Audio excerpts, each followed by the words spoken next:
Is this the right movie? Is it Hard Times or is it Hard Bodies? I'd like to show you something.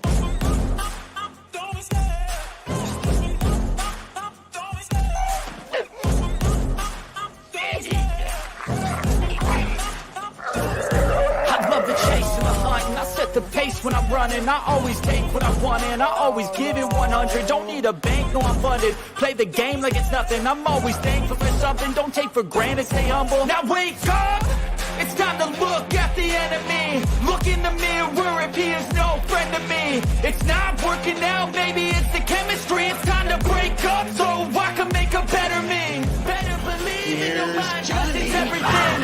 You can mold, shape, find almost anything. All it takes is some time and some clarity to find your identity. It's mind over everything.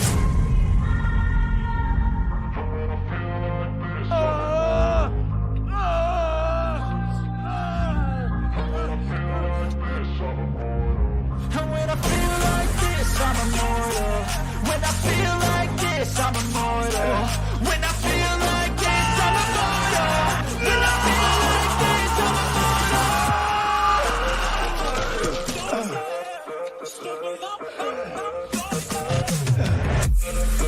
You have to ask yourself one question.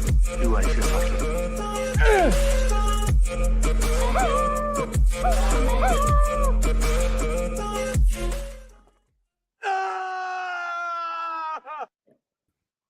Woo! Welcome to Toxic Tuesday, episode 103. And tonight we're going to be digging into some hard times with the legendary Charles Bronson. We did only several months back, 3 straight weeks of Death Wish 1, 2, and 3.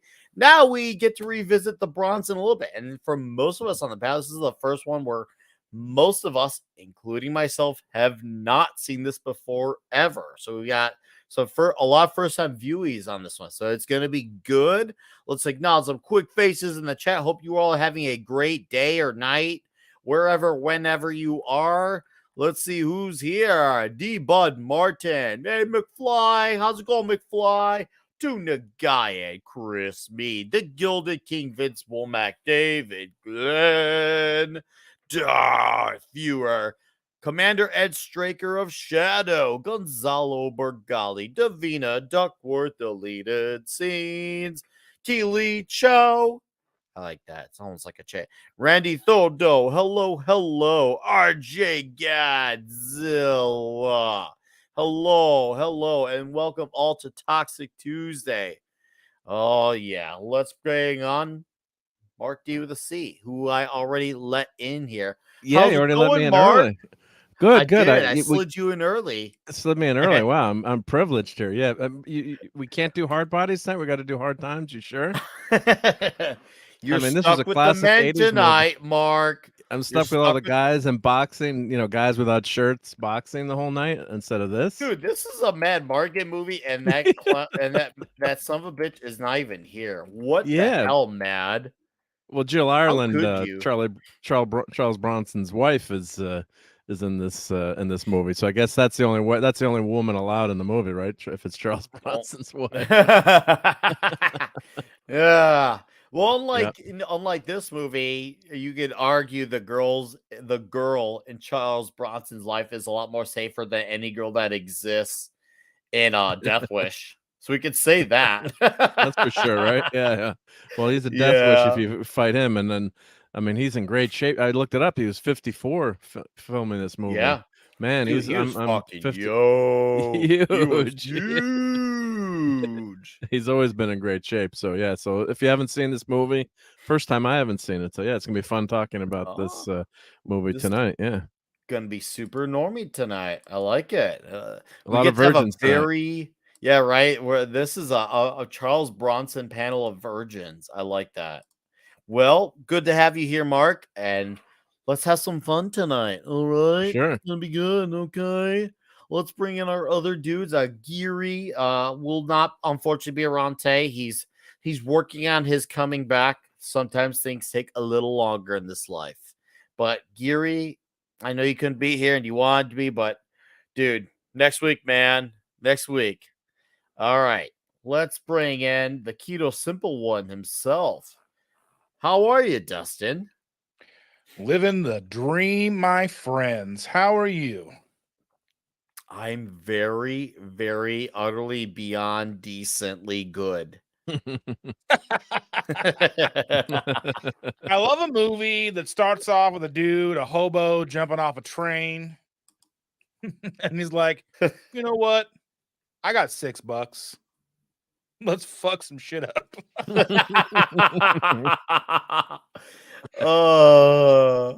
I know. This is the Right? first time you watched this movie as well, so. We got 3 virgins in here, man. We have a panel of virgins. Remember this, chat. This is a panel of virgins so far. Hope it's not too rough tonight. Oh yeah, and we have Charles Bronson who has to handle us too, and you know he's not going to use lube. So my poor Hyman. Glad to have you here, Dustin. Let's slide in our other dudes. Oh, that is. What's going on, guys. Mr. Bruce Lombardo? Nice Gentlemen. hands. You make Handy Randy proud. Oh, thank you. I like it. Make Handy Randy. I can't believe Charles Bronson was 52 when he filmed this. 54. Holy, it does on 52, 53, 54, dude. Okay, The fact that he's he as goes shredded 50 as he is. when he's in this film. This is in a time before like the GNC stores had really infested most of North America. Hey, Vulcan lives. This is a time before like any Tom Brady. Yeah, like Tom Brady. No deflated balls here. We don't have like the modern keto mindset. We just have guys that are drinking milk, eating raw eggs, pushing heavy shit. And here comes Charlie Bronson post 50 with a hell of a physique, and he's itching to take that shirt off throughout this film. I'd never seen it before, and I gotta say, this movie is almost my favorite Charles Bronson film. I just saw it like an hour and a half ago. I'm sorry, kids. Death Wish 3. That's all I'm gonna say. But this is a fucking great movie. Let's get into it. Get everybody else in here. This is awesome. All right, we're gonna bring in our other dudes here. All right, what's up, Red Shirt? The man who recommended this movie. Shout out to you, sir, for pitching this to us. Oh, my pleasure. This is one of my this is one of my favorite Charles Bronson movies, and I couldn't help but compare it. And I'm sure we will be making comparisons to Jean-Claude Van Damme's movie we talked about last, where he absconded from the French Foreign Legion and becomes a street fighter to get the money to travel across country. And this movie is set earlier. It's a period piece, and Charles Bronson is just a hard case. Jean-Claude Van Damme, very pretty man in his day, very, very, very, very acrobatic in his martial arts. Charles Bronson is just your worst nightmare in a mixed martial arts fight in this movie. And this is early MMA. This is before they called it MMA. There's only one rule: don't hit him when he's down. Yep. That's pretty flexible, if you ask me. So, Oh yeah. This movie and the fighting that it involves, and the thing, and we'll talk about the period, because this is set right in the middle of the Great Depression, and it feels like it. It really does. Oh, does it feel like it, man? Everyone is poor now. No, good to have you here, Richard. Could you check your mic just to make sure, because your voice is clear, but the volume is very low. Though we can hear it enough to decipher your words, we can tell what you're saying.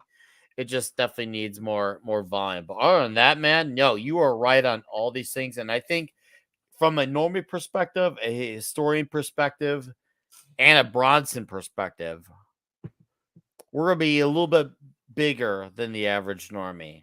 And to the one man who's not a virgin to this, I think, but he's going to be in a sea of virgins, that 70s rock fan. Confidently assert that I'm not a virgin when it comes to this movie. Although I didn't, I was too young to see it at the cinema when it came out.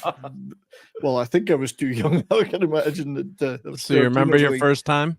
I do You're not remember my sure. first time, and it was actually on television a few years later. So, Oh, you got but I to saw it. watch it too? I Your watched it on first time, you got to television. watch your first time? I had to, yeah. And this is the movie that makes Fight Club look like Barbie. This is a man's movie Wow. made by a man's director, the great Walter Hill, still one of the greatest directors of all time, in my opinion, and one of my favorite directors. Mark had reminded me, though, that it was actually his first film as director.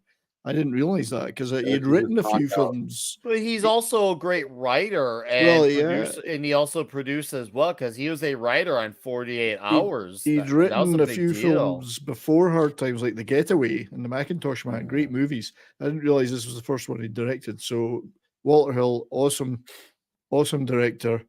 There is a link in this to the sad passing today of David McCallum, of course. Yes. David McCallum was also married to Jill Ireland, not at the same time as Charles Bronson, though. That would have been illegal. No, but he introduced Jill to Chuck, and that's right. Guess what happened? And then that was it. Yeah. But to be fair, David McCallum then met, I think, his wife that he had for 56 years after that. So but they didn't. They actually remained on good terms, and they were obviously starred in The Great Escape together. So R.I.P. to the great Scottish actor David McCallum, the man from Uncle, Uncle, Sapphire and Steel, The Great Escape, and a Walter Hill, tenuous link to this movie. Walter Hill, this is not our first Walter Hill directed film that we had done too, because many moons back, I think it was like episode 40s or 30s, we did do one on the Warriors. Oh, we did the Warriors. That was a Walter Hill movie. Didn't we do 48 Hours as well? I think we did. We did do 48 Hours. I thought he was a writer. Was he just on that a writer? Was he a director too? No, I think he directed. He directed 48 Hours as well. Yeah. Oh, I did a stream on Southern Comfort, and I'm sad to say it's one of the lowest watched live streams I ever did, which is so sad because I love that movie, Southern Comfort, which is brilliant. I saw that movie when I was in the hospital with COVID. Yeah, it's a great movie. But anyway, what can you say about this? Charles Bronson is just immense, and he's so stoic but macho at the same time. It's just wonderful. So it's a wonderful, powerful film about a difficult era where men could either become bare knuckle fighters or ride unfavored racehorses. That was their only way out of the poverty. So 70s. Did you know that as of 2009, Walter Hill was still making a dime off this movie? Yeah. He's still getting paid for this film. He was. Well, that's good. I'm glad he was. I'm glad he is getting paid for it. That's good. He was still bringing in royalties on this movie just 13, 14 years ago. And he's probably still is, but he's an older guy. He's probably in his 70s. And so he probably does not want exactly to have people knock on his door like, you want to update your IMDb page? I'm sure that's how it is. Yeah, I mean, he still directs the occasional movie and writes the occasional thing, but he's slowed down obviously quite a lot in recent years. But this was what a directorial debut, and it's a man's movie. This is a great film. Honest, yeah, for sure. It's kind of perfect for this. Perfect for this show. Made me want some oysters. Oh yeah, that looked great. Yeah, all that shucking going on. But Richard will remember this era, the Depression era, don't you, Richard? Yeah. It was kind of a pain. It was kind of a pain. I mean, there's one thing I will say. There's one thing I will say in introduction about the Depression, and I've read this about it. If you had a job that was a regular, stable job, you were doing fairly well because prices were incredibly low. Deflation had occurred. You know, money was worth a lot. You just couldn't get any of it. I honestly believe this is why this was the golden era of animation, because you could hire a room full of artists for the price of a ham sandwich, and they would write and they would draw cartoons for you day in and day out. the thing about these guys is, and Charles Bronson, who, you know, is an itinerant, he just goes from place to place, generally riding the rails. And when he's down to his last $6, he needs money. Now, that is a challenge in the Depression. That is a difficult thing to do. There aren't a lot of opportunities. And, you know, doing something like bare knuckle fighting, if you were any good at it, and we see a couple of guys who don't seem to be very good at it, but they're trying and they're losing. Yep. You know, this was the deal then. If you had a job, it was pretty, you know, it wasn't all that bad. But man, if you did not have a job, the Great Depression was definitely hard times. Yeah. I love the setting as well. New Orleans, great setting. Brilliant place to set it. Yeah, it's beautiful. Yeah, New Orleans. Always my looks grandmother. disgusting. Yeah, my It grandmother. always looks like it's about to fall down. Oh, Still yeah. does. Yeah. Well, I was gonna say, my grandmother used to tell me that in the Depression they had soup that was on the stove for the whole week, and they would put they had a couple of bits of chicken they would throw in, and every day they'd try to get garden to the vegetable, and they just kept adding to the soup that was on the stove, and that was the only thing they had to eat for the whole week, and then just bits of chicken in there. So, are you sure it was chicken? Are you sure it was chicken? Well, who knows if it was? Could have been the losers of the bare knuckle fights. They did have a chicken coop in the garden that they had, but yeah, it's yeah. So you just can't imagine that. I mean, there's a ton of people out there. But look at all the hats. Look, everyone's got a hat, and to be fair, I mean those hats are awesome. But if you notice, almost everyone has a hat. It doesn't matter if they're having a hat People because still they're bald, tried to but dress, the whole heads of hair wore hats. Like everyone is wearing a hat. I know it's not nothing major, but it's just one of those things. Like wow, hats were such a, I guess you could say, a thing that nowadays. Well, people still dressed, even the poorer people were still tried to dress to the best of their ability in what they would call a proper manner, I guess, which was, trousers, jacket, hat, This would not fit in with people of Walmart, is what you're getting at. You look at the old footage of baseball games in the 20s and 30s and 40s, everyone's in a suit in the crowd. No, you're right. Yeah, I think men were wearing hats until the beginning of the 60s, basically. That's when the hats and then went out men of fashion. Without hats became the band. You know something about guys that wear hats? These guys especially, these guys are outdoors. These are outdoorsmen. These guys will work outside. They're willing to get on a roof and put down a fresh layer of asphalt. They're willing to go and do stuff. Hats are kind of like a blue collar thing. I mean, there are really nice high dollar hats for men, but majority of guys I know that wear hats, every single one of them has been doing some sort of job. They have at least one vehicle that's paid for. They've got most of their mortgage, paid off, and they've got a plan for how to put their kids through college or through a trade school. So I'm not saying like they're better than other people, but guys with hats typically have got a better written plan of what they're going to do. I know that in this time here, they were just shooting for the moon. Like if I just, stand on the street corner, if I just, do enough labor jobs, I'll make money. But most people with hats that I know, like people that are familiar with their hats, they have like a specific hat for like a specific day or occupation or event. Their entire week is planned out. Yeah. I got something else I want to point out before we get too far into this, so that everybody has an understanding. Everybody has an understanding of the cost of things, because Mrs. Redshirt said to me, what he said, I got $6. And she said, was that a lot of money back then?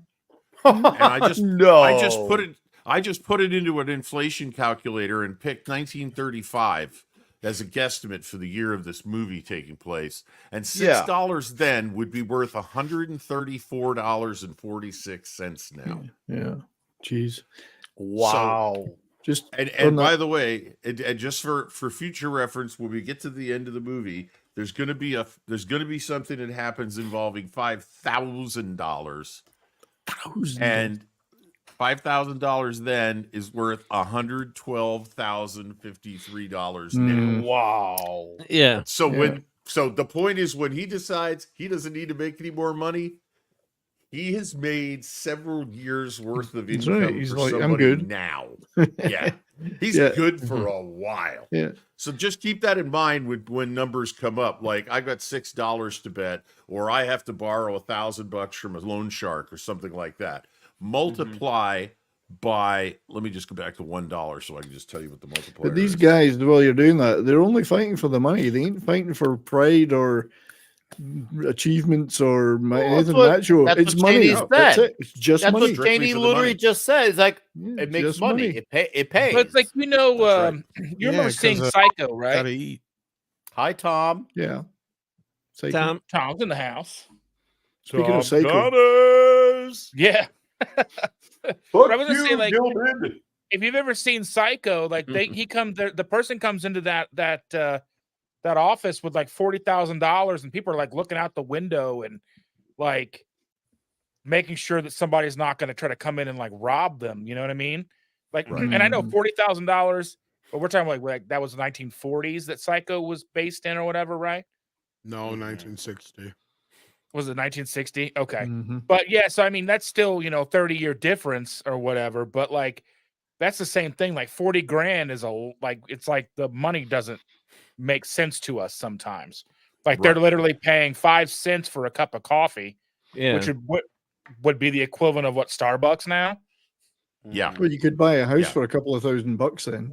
A decent one. Multiply every number you hear in dollars by 22 in this movie, and it'll give you a sense of what it would be like today. 40,000 in 1960 would be like $500,000 almost. Yeah. Babe Ruth made $80,000 in 1931. That was which is equivalent to $1.5 million. So yeah. So I mean, even in this, was I say, just even in the 60s, I think my dad said he was making $4,000 in the early 60s. For the whole year. Because I was asking him, like, "Oh, Dad, why didn't you buy that?" Like, he was talking about a Ferrari he wanted to buy, and he's like, it was $4,000. He's like, I'm like, my God, that's so cheap. It was like a used Ferrari he kept looking at. He wanted to buy. It was a 20-year-old Ferrari. But he's like, but I only made $4,000 for the year. So it's all. So yeah, making something like that is just it's massive amounts of money. Can I ask a question though? I don't ask a question. Because I didn't get to watch the movie again this week, but you guys all watched it. He doesn't necessarily go there with the intention of fighting, does he? When he goes to New Orleans, I think he just kind of falls into Stumbles into it. Yeah. Yeah, it's not his intention but he sees it and he's there and he goes, I could do this. And you wonder, has he ever boxed? But he seems like I'm gonna say, he fell into it. He saw it going on and decided, you know what? Yeah, I can do that. I don't know what his. I don't think we know what his. They don't give you his besides backstory. him just getting around, getting by. No backstory for him. In fact, James Coburn asks him, and he doesn't want to tell him anything. Yeah.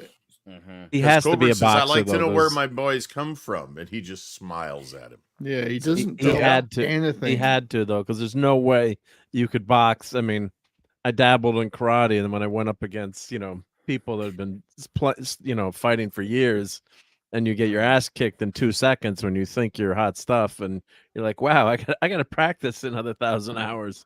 I mean, there's no way you could go up against an established boxer, even though these are street guys. But you're not going to last. You're not going to last very long against someone who's really had a lot of training. So, but I like that about the movie, just keeping it mysterious. He doesn't give anything away. He comes into the movie fully formed, which is great. And, not like today, where you'd have a half hour of talking about his horrible upbringing and all this other stuff, and how the world was miserable, and life sucks. How his mother abandoned him, and blah, blah, it's so photogenic in New Orleans. We just missed the part where Speed. It was like, "Hey, what's a man gotta do to get breakfast around here?" I was like, "Wow, total Catchable lie today." I was like, "Cook it your reminds her twice." Well, right there.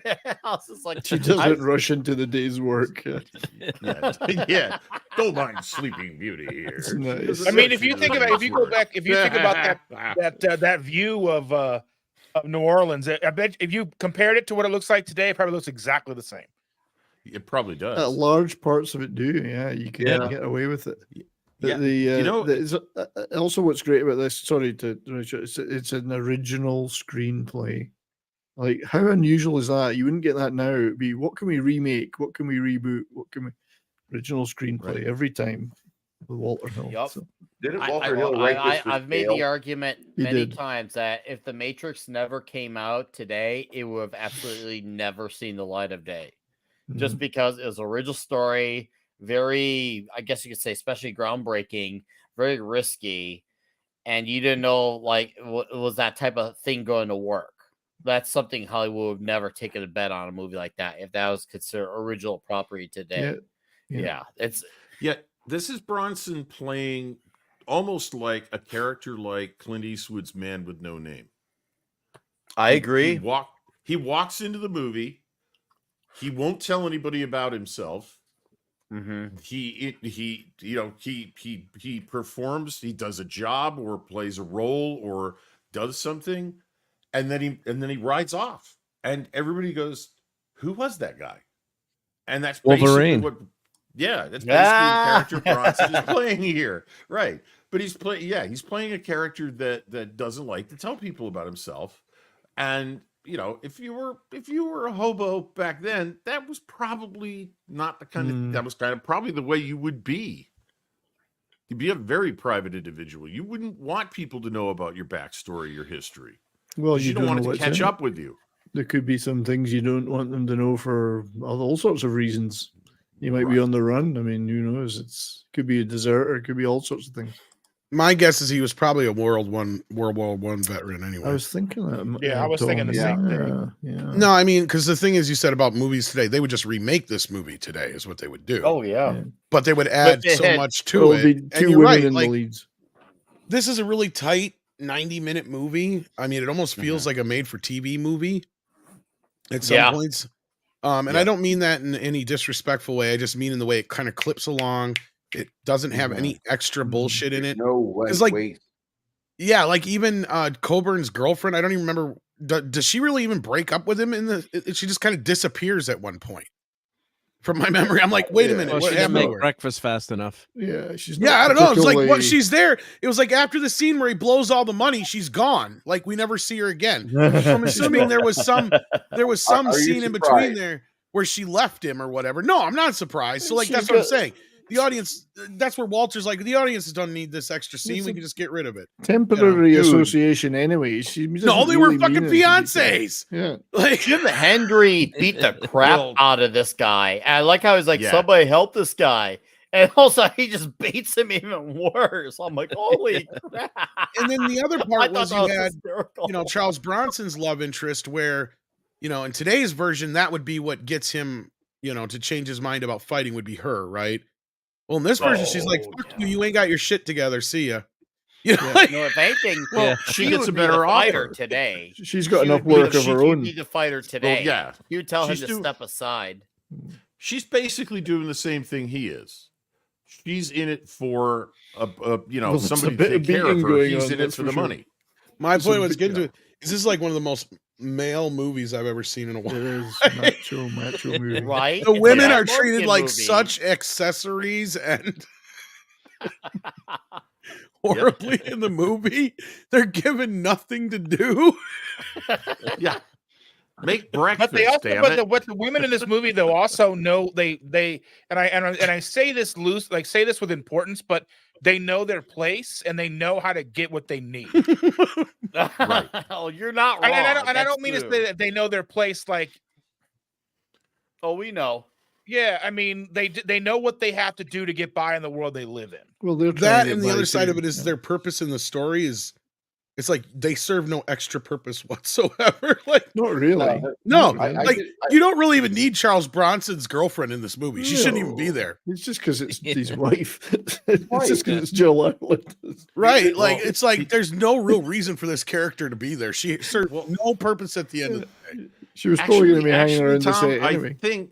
I think when Coburn at the end says, as he's giving, he gives Strother Martin his cut, and he gives even though he doesn't owe it to him because he placed the bet, he gives James Coburn a bunch of money. And Coburn says, for a man who came here to make money, you seem to be giving a lot of it away. And Bronson looks at him and says, you forgot about the in-betweens. Oh, yeah. You took Good care call of those, back to an didn't earlier you? line. I've Yeah, walked good call around back. that. Yes, I said that call was back to what her. he does in between everything else, before, during, Right, and and after. that I That's think what is I Jill. got out of it. Right, I think Jill Ireland is his in-between. Yeah, I've walked around that. He doesn't want to cemetery marry her. He doesn't want to spend a lot of time with her. In fact, she says, No, he "You- says don't that you-" to her right away. Yeah. Yeah, and when she says, "Don't you have anything to say to that?" At the end, when he walks away from her, he just smiles at her and walks away and has nothing Yeah. to say to that. And it's like, oh, okay. He So has a train I to think catch. she was his in between. There's a train to Make a catch. fist. This guy was really I love admiring it. Bronson's skin here. He even says like it's very thick. I've been in Where's that Handy- cemetery, by the way. Right there you go. Reasonably thick skin. I was like, ooh. And now we're oh introduced boy. to the third most- what Speedy refers to as The a third bleeder. most I laughed worthless at that character part. in this entire movie. Mm. Yes. Because he literally Strother does Martin. nothing. He's Nothing. a great actor. Great Yes. character He actor. exists. But he exists. That's it. Like he literally exists for one scene and one scene only, and that is to deliver a message. Right. Exposition. Well, I think they could have replaced his character with Handy Randy to inspect Bronson's shit. hands there. Well, I was gonna say they don't even like. Okay, so you bring in a doctor for what reason? Well, I'm waiting for him to get his ass kicked in at least one fight. Doesn't lose one fight. Spoilers. Yeah. In fact, he only gets cut once. Right. In a- Like that's in my a whole point. fight. Is like you don't need. Why did they get rid of the doctor after about the second or third fight, or why don't they just call him when they need him? Because at this They point he's needed- useless. They needed You're to a 10% acknowledge that even the retainer. doctors knew their place too. You show up very once in a while, or they get out of here. Right, but part of it I think is, okay, so this guy, Coburn's character, has worked with the doctor before. There's Mr. Wint. And he has, yes, there's Mr. Wynn. Mr. Wint. Yes, but Coburn has worked with the doctor before, and if he has a fighter that he thinks is going to be successful, he's going to bring the doc in on it. He's going to bring him in on it. Okay, Poe, and that's the only reason he's there. It turns out that Bronson's character is so good at fighting, he doesn't need a Didn't need a cornerman or a doctor. cut man. Yeah. He didn't need a doctor, but Coburn is showing his loyalty to somebody he's worked with before because the standard deal is And he that's gets fair. 10%. And that's what I'm He saying. gets He's like the 10%. third most useless character in the movie. That's why Yes, I said dude. third. Dude, Because- he is. I agree. But Because- but yeah, it's an interesting dynamic because these two right here, the very rich guy who has who is this bullet-headed Mark, character. go back. Yes. Oh yeah. This is where the men go to get. There's a This shot is, we have to see. this is where the men go to get yeah, here we naked go. together. Mad right. Mardigan go would go love back. this Go place. back. There's a Oh, we really would. ridiculous. This is where he's at real tonight. Actually, that's why he's not here. He's in the Look at yeah, the way he's this in that looks. spa right now. Outfits here. It's like a Roman The spa. wife beaters are great. Dude, That's especially the at the Y. left, That's the on left. YMCA. That's the YMCA. The wrestling speedos or singlets. Hell yeah. Yeah. Yeah, there's a guy at the table on the left who looks like he's wearing like a dress, but it's cut right up to the top of the legs. Then the guy on the right's got like a dress that's got the holes on the Dude, side. I was gonna say I saw Beyonce wearing that last year. Wasn't Lizzo wearing it? I'm pretty sure Lizzo was wearing it. Lizzo wears that Lizzo nightly makes on it look stage. so Yeah, small. she makes it look a lot smaller. You're right. Yes. Yeah. It's like a shoestring bikini. The only they thing had- that That's the only thing. the only thing this scene lacks is Arnold Schwarzenegger in a very small towel wrapped around his waist. In the I bottom. have to have sex. I have to come. Either that or Otherwise, John, back in the day, if you forgot your bathing suit, you had to go. You had to swim in the buff. Yeah. That was in the Or- '60s. Yeah. And then Everyone they- could they see had your to change that. shortcomings. Yeah. Well, yeah, or the only thing- other thing the only other thing this scene Shrinkage. needs is John Wick holding a grudge against one of these guys. That's true. Yeah.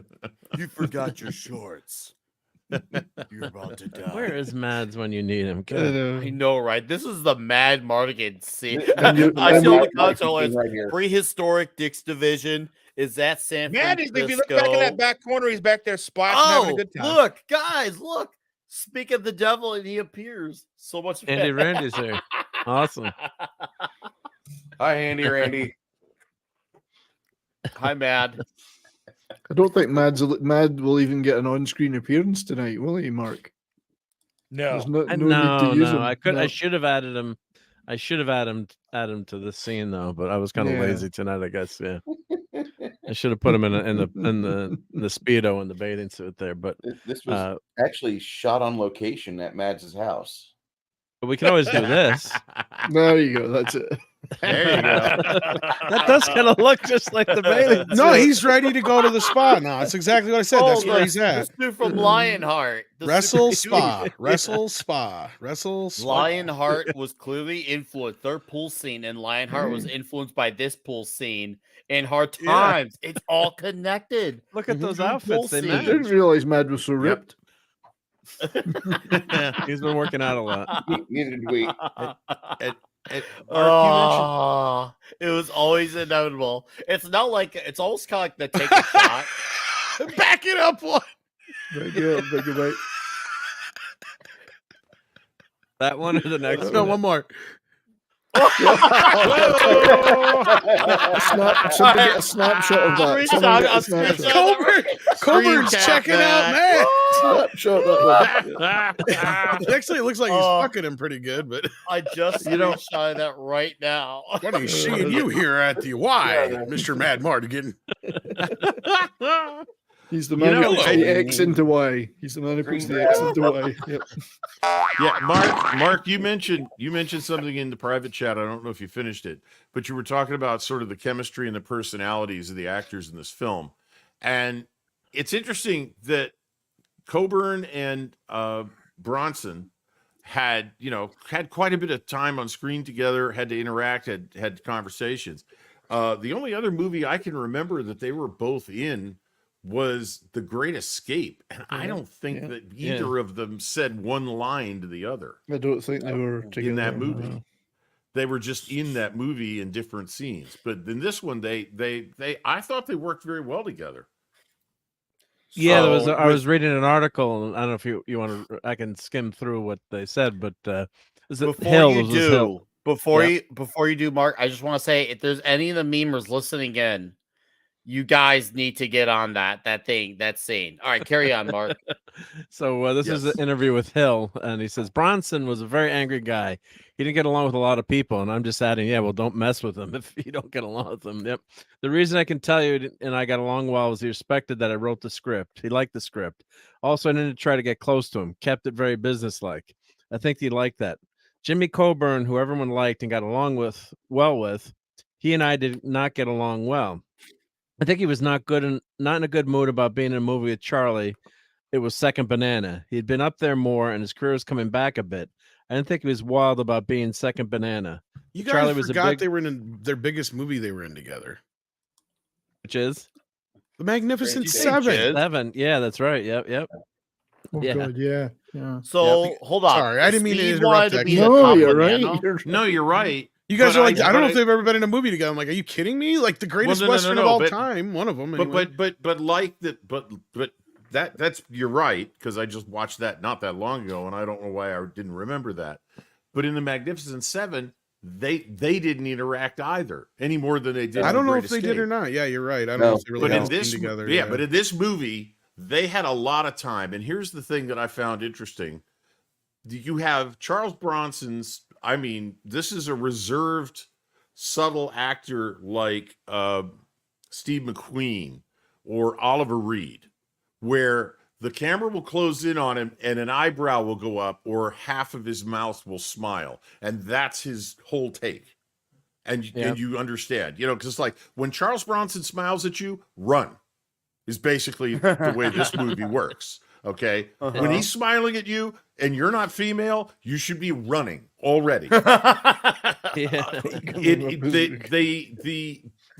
thing that I thought was interesting was that, and it may be that Coburn was trying to overcome the fact that he was the second banana, because he is almost chewing the scenery Well, he is in kind of this like the movie. star, but it's Bronson gets top billing. That's what's funny is any other movie, he would be the starring role. He wanted to be the top dog.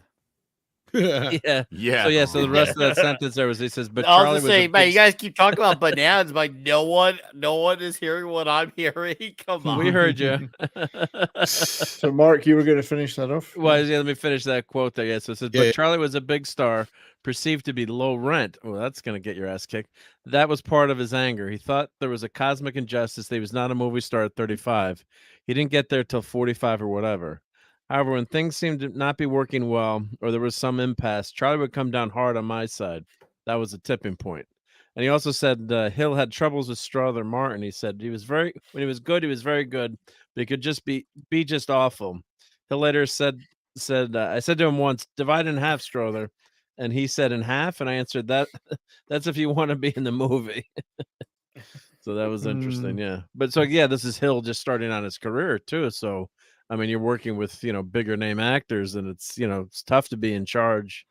The whole you're the director there. I need you to take Mad off the screen because he's starting to get it's quite exciting. It's quite exciting. It's what's crazy. It's more exciting than Mad. The 1 year gap between Death Wish and Hard Times, and that when he got rid of the mustache for this movie, he looks that much younger without the stash. You notice that? Yeah, and Death Wish, which was a year before, he looked that much older with the stash. Yeah, Steve McQueen and James Coburn were also students of Bruce Lee, and both of them turned up to be pallbearers at Bruce Lee's funeral. I remember reading about that, and Rob Altus and Maddie's daddy are bringing us these kids some knowledge in the chat. Oh, yeah, I see. Yeah, our guys here. Oh, what's up, Steve? How you doing, man? Nice to see you. Yep.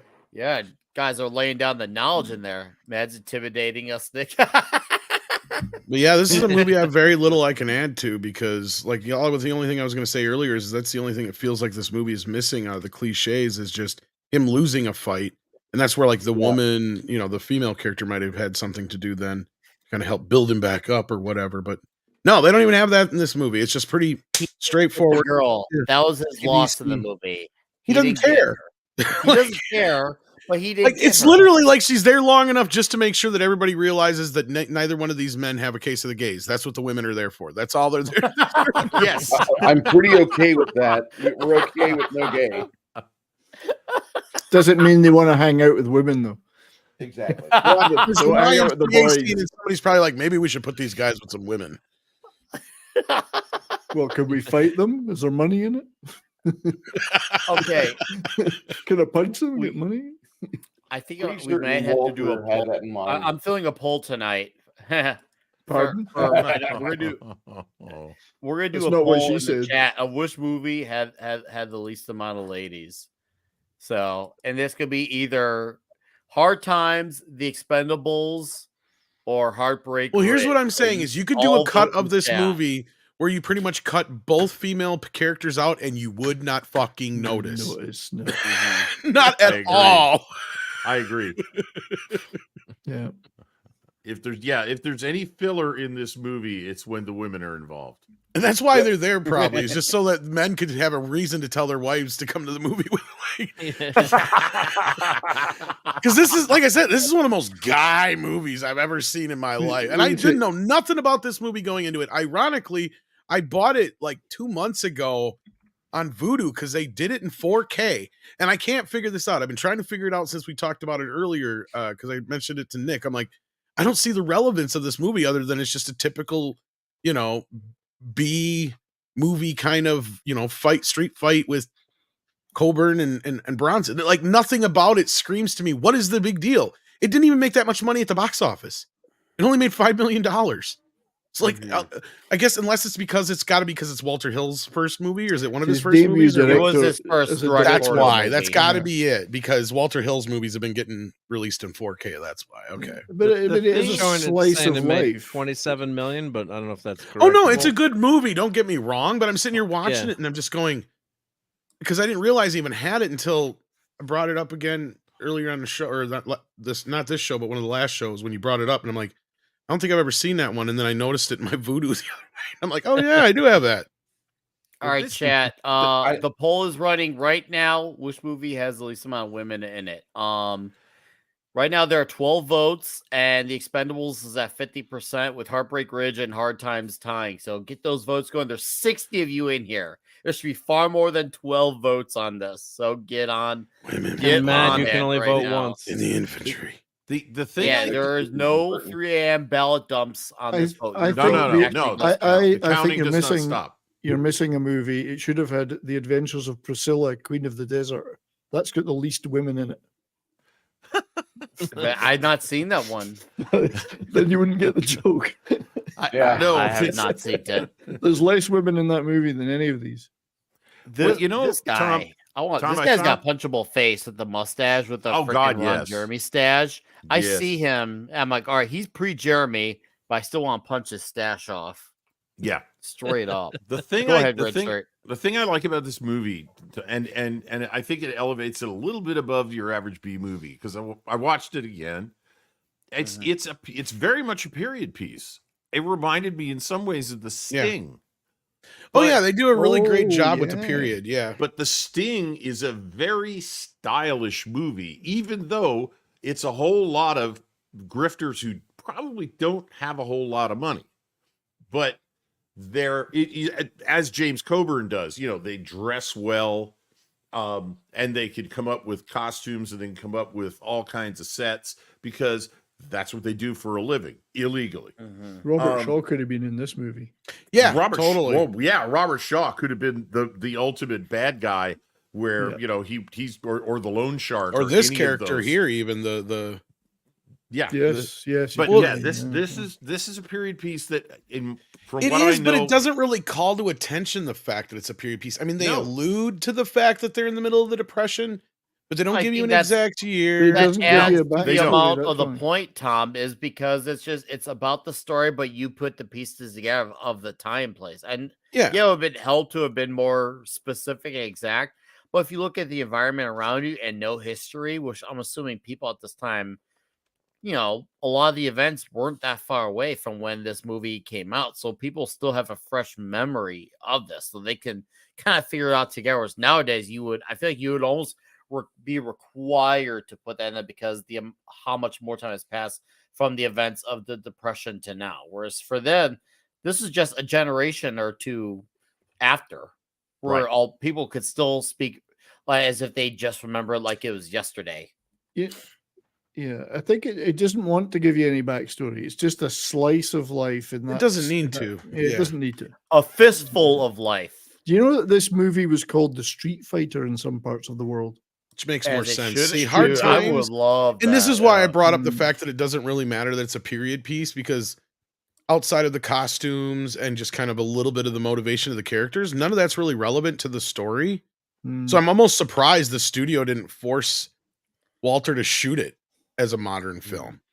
You know what I mean? Because I get what you're saying. There's nothing that really, and I'm not saying that's anything bad, but there's nothing that screams in the movie, oh, this has to be taking place during the Depression era. The Hard Times title is a double play, I guess, on the whole fighting plus being the hard times of the Depression.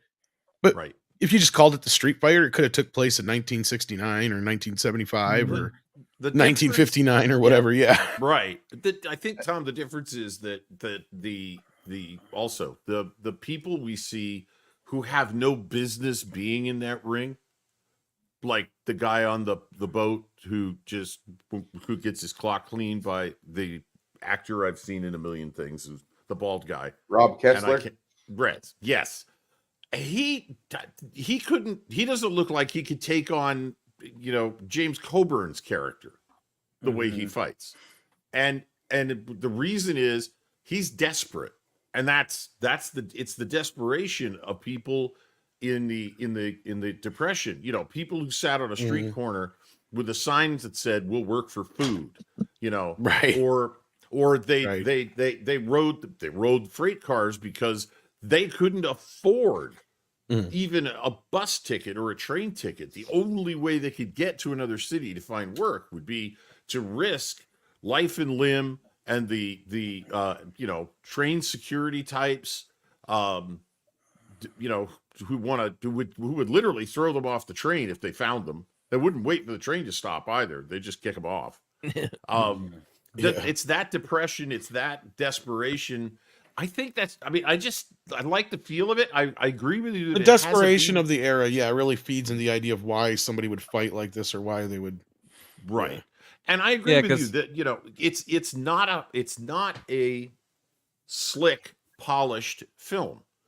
Like I said, The Sting to me is a very slick, polished film, even though it involves many of the same sorts of Well, the era is more of a character in The Sting than it is here. I think that's the bigger thing. Yeah. We mentioned that he dropped off at her house at 5 a.m. for breakfast out of nowhere.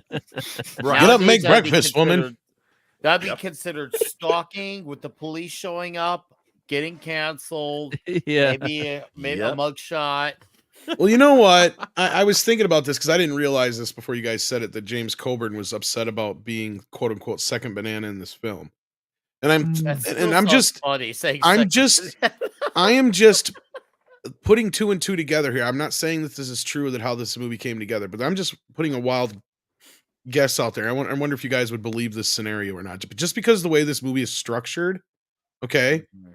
I have a feeling that at one time, James Coburn was playing the Charles Bronson role. Maybe. And Strother Martin was playing his role.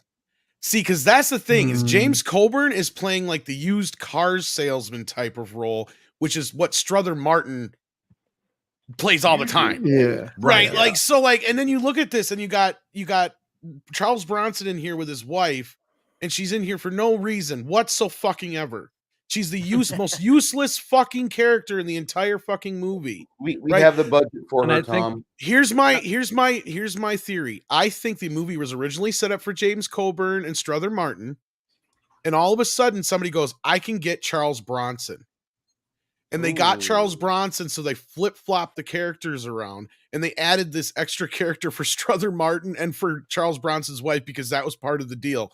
Because Charles Bronson said, I'll do it, but you got to hire my wife too. I don't think that's out of the. I don't think that's out in the left field. I think that the way this movie is structured and feels, I'm like, now that I'm putting two and two together, I'm like, I think that's what happened here. And to be fair, I think their back and forth banter between each other. It was almost like they were kind of like telling us, yes, I'm bitter because now you're the fighter. I have to be the guy who just stands by and has to take the deal that you got. Because think about it, Charles Bronson got the top billing of the deal, whereas he came into his life and got top billing of the deal with the fights on top of it. So in real life and in fiction, I'll give you Charles one other. Bronson pops into his life and gets top banana. I'll give you one other reason why I think double this might the be banana the case. in real life and in fiction. That's a lot of banana. I think the two women characters got split. I think it was just one character originally. And I think when she's talking to Bronson, that's actually the character from before, the one that the fiance bitching at Coburn. And and I guarantee you that scene between the two of them where she's like, I got a better offer. She left. That was probably why she just disappears. That's what I'm thinking now. I'm like, wait a minute, this is starting to make more sense here. Yeah, you're right, Tom. Like they rewrote it at the last minute because they got Charles Bronson involved. Yeah. To be fair, I think Coburn's career was on the way down by now. I mean, the only film I can think of after this was Cross of Iron. The rest was just like B movies or TV. Yeah, and this was right after Death Wish, wasn't it? Yes. No, this was a year before Death Wish. Are you sure? No, it was after. It was after. It was after. Sorry, it was a year after. That's what I'm saying. So he would have been a more hotter commodity because Death Wish was on the way down by now. Yeah, because Bronson, that would have been his biggest movie of all time, I think, at that point. Crossover. You're right. And I just want to say too, this because I said earlier about Bronson looking younger in this movie, though this came out a year after Death Wish because he got rid of the mustache. That mustache adds like 15 years. I think he's meaning to play an older character here too. Yeah, he looks. They a call lot him younger. old man. Yeah, they do. He's in better shape. Think about shredded. Wait a minute before we go on. Bronson has just come off a Death Wish. Coburn's last big movie that he was well known for, I remember, but I was too young to go see it. I've seen it since. Is the Flint parodies of James Bond? Yeah, like that was Our the Man 60s. Flint. And that was in the 60s.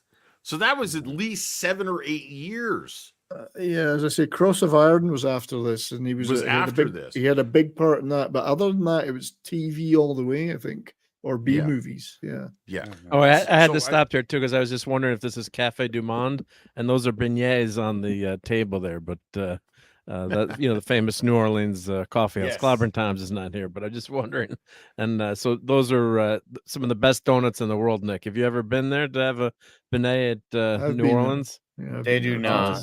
Oh, they're so good. They're so good. But I had to pause for the food. Well, here's something to kind of support it, but not exactly. The originally Cheney was supposed to be played by a much younger character, a much younger actor, I guess. It's supposed to be like Jan Michael Vincent, wasn't it? Yep, that's what it says here. Yep. Oh. Yeah. Wow. Interesting. I wonder. Yeah, I can't even imagine. I'm trying to imagine just once again, Charles Bronson goes for these roles. They're like, well, he's older and all that, but it's okay. It's Charles Bronson, so you just go with it. I think it suits the character better to be a little older and more. It does. World-worn. He has that hobo look with the hat and the clothes and the stick he's carrying around. And he's not young and ambitious. He's just trying to get by, He's just, and the hobo look doesn't look as right for the young and ambitious guy. This guy looks seasoned. Looks like he's been through life experiences. He's just trying to get by. Well, just to the next thing in his life. This is a day-to-day life for this guy. He doesn't have a great big plan. He's just simple guy who wants to make money, get by in life. There's no big, like, okay, this is what I want to do with my life in 10 years. I mean, I'm sure he's done a lot at this point in time. If you're assuming his character is his age in real life, 50 plus years of living he's got a lot of life out of his life. Mm-hmm. Yep. Well, rest in peace to Charles Bronson. Looks like Charlie got his typical $1 million 1 year ago salary too, so that probably meant his wife came with it. Yeah, that's right. That's usually the deal he makes. Should be hanging around the set anyway. You might as well get her to do something. Because I can't remember everything, but he gets $1 million. His wife usually gets a role. He gets to keep his wardrobe. Plus, he gets to pick his wardrobe out. He got to keep his hobo clothes. Yeah, and this one, I don't think he gave a shit so much about the wardrobe, but like that was the big deal with like Death Wish is why he has so many suits in Death Wish. Yeah, right. Smart move. To keep his clothes. Yeah. Did he get to keep the bazooka? He had bespoke suits made by and that was with all of his movies usually. Yeah. And he got to keep them. That makes perfect sense. I'm like, oh yeah, I'll do that. That's part of my contract. So he gets $1 million plus probably a good $100,000 worth of suits depending on the film. But yeah,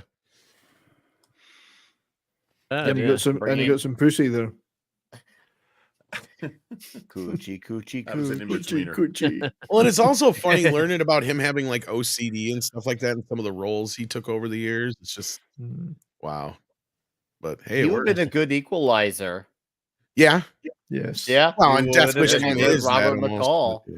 Oh yeah, there's elements of it, yeah, but with the OCD of the time and all that stuff, you got 5 minutes to live, and in a minute and a half, all of you will be cage fighting bigly, and then the other 3 of you will have a pencil down your neck, each and every one of you, and then it all happens in the exact time. Look, that guy was just antsy to get his shirt off for all the boys there. Look at that face of confidence. He's just like, yeah, don't worry. He's like, oh, so antsy for this. Look at me. He's too sexy. That's the thing about this movie is it manages to be manly without falling into homoerotic territory like Rocky 3. It will when it's been on this. Oh, you said homoerotic? Homoerotic, yeah.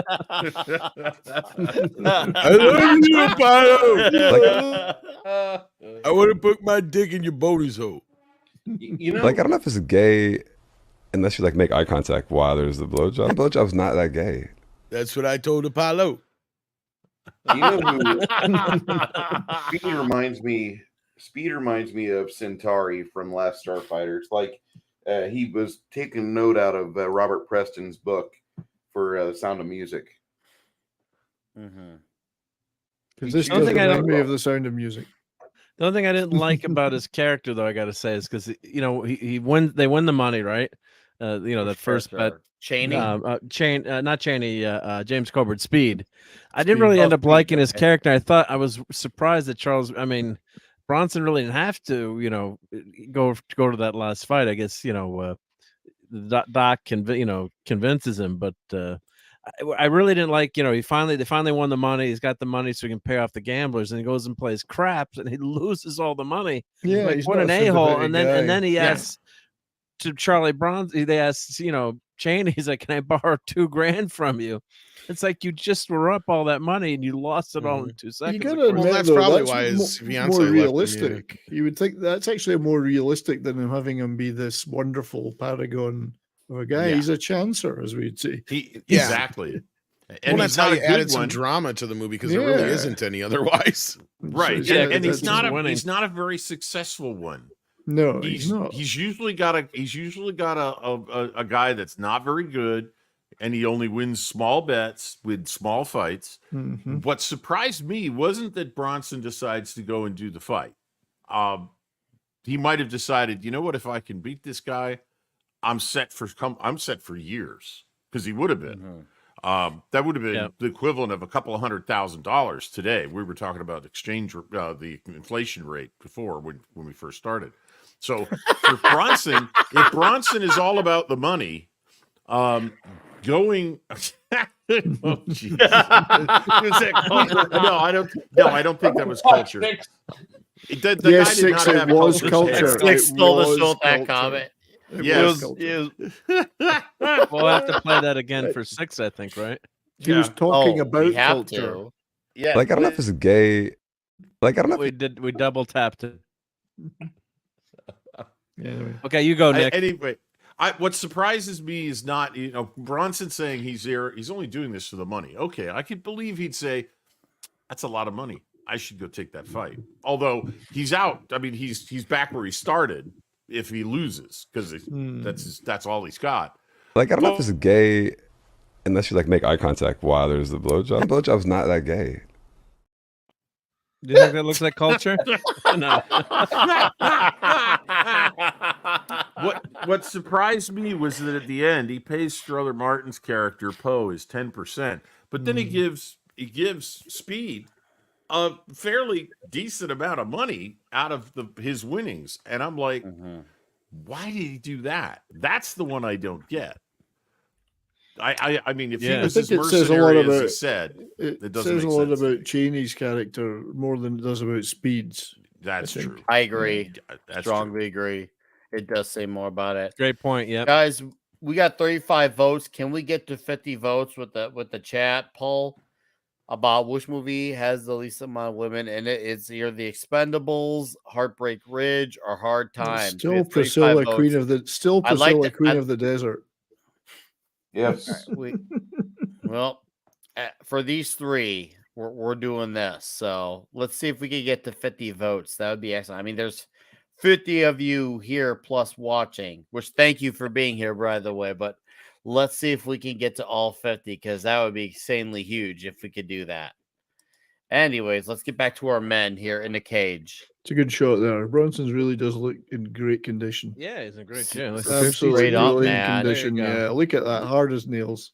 Oh, Matt Movie. just texted me. Wants me to send that to him for his new wallpaper on his computer.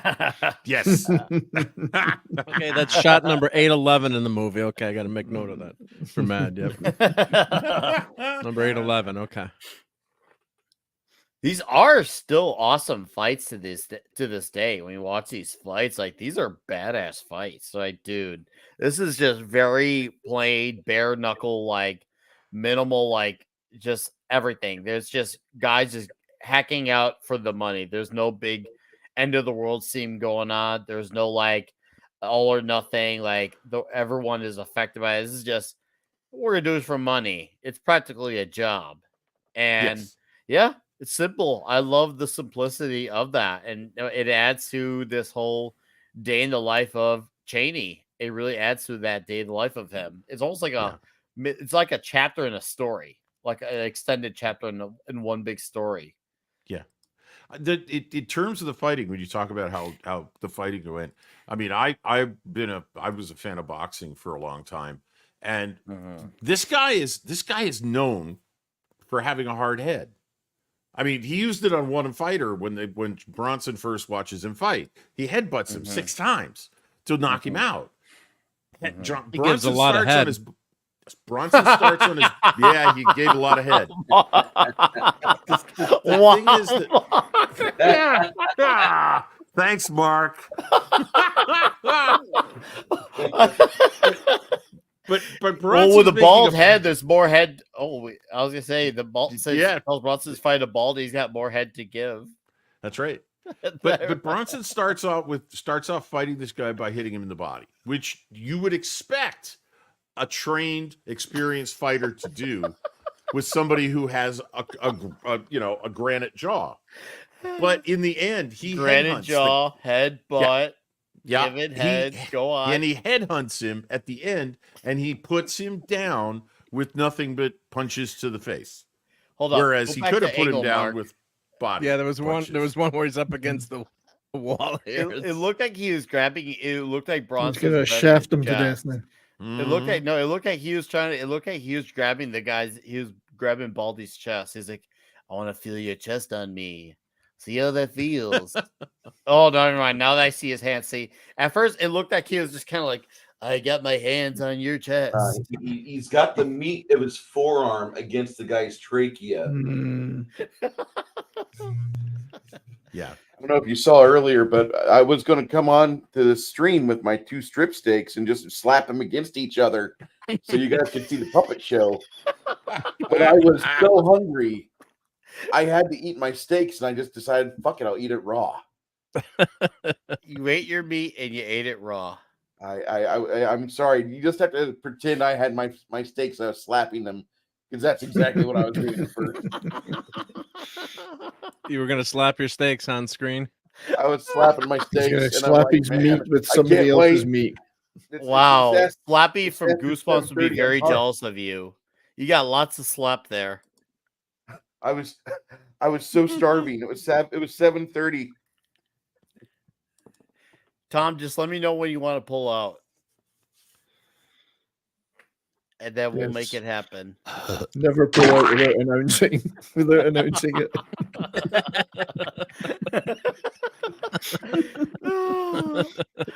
and then back to our fight as the dudes hash to know. But this fight looks really good, though. I gotta say, great fight before Rocky, which is kind of it's a fun. Rocky's fun, but totally unrealistic. I mean, this seems it's bare knuckles, so it's quote unquote a little bit more believable, and you really feel this. The fights in this are really well choreographed. Especially that I love the first fight, which I don't know if we didn't really talk about. But Bronson goes in, one punches the guy, knocks him out, destroys. Just destroys the guy straight up.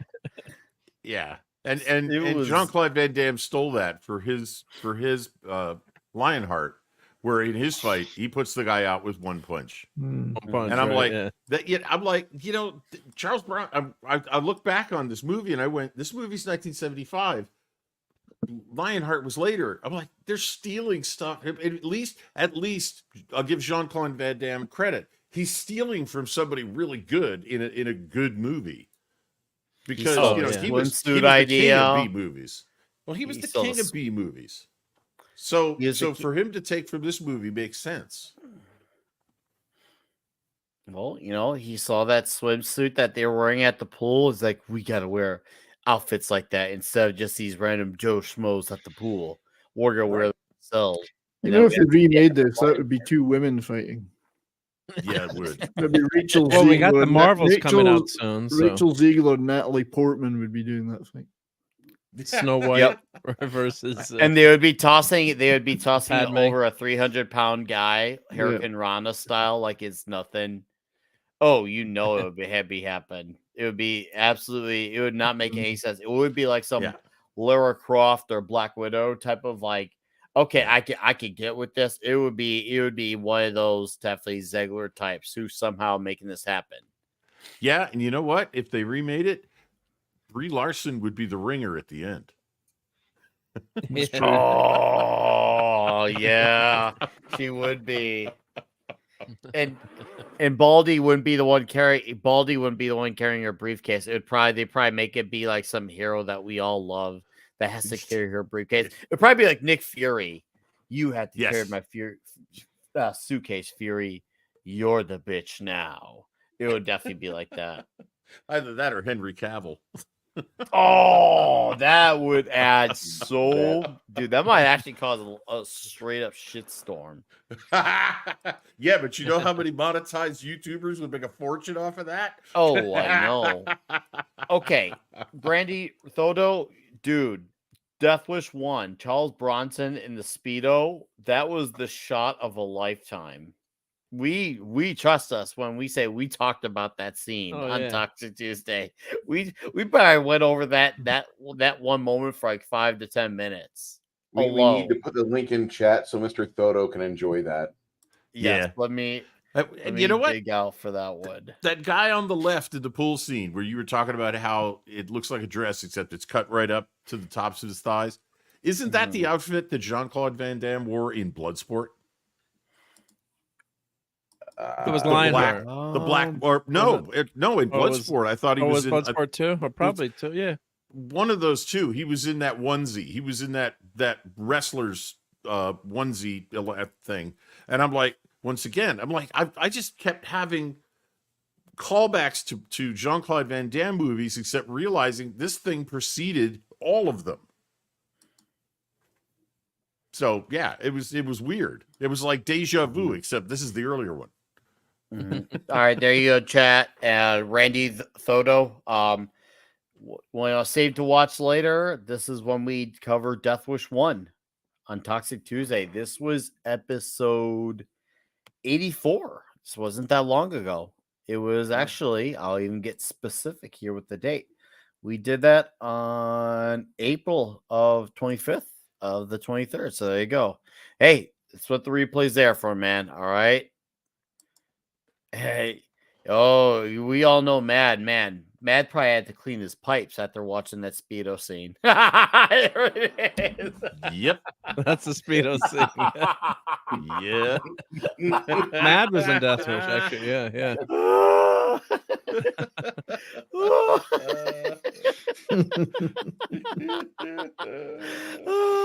You have the biggest dick I've ever seen on a man.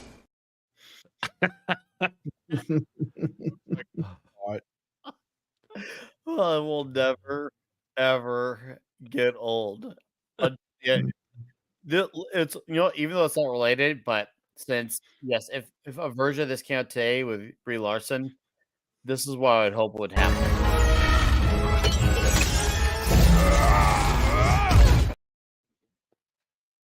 Yeah, Mad that really would look good in that. That would be the way the final fight ended. Yeah. Suits me. That's a good enough ending for me. Yeah, right. Oh man. Oh look, there's another woman in the movie.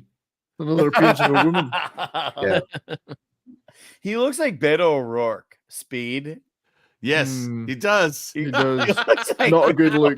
Not a good look. And it's not. So we'll just call him not Beto. The same way we had not Newsome last week.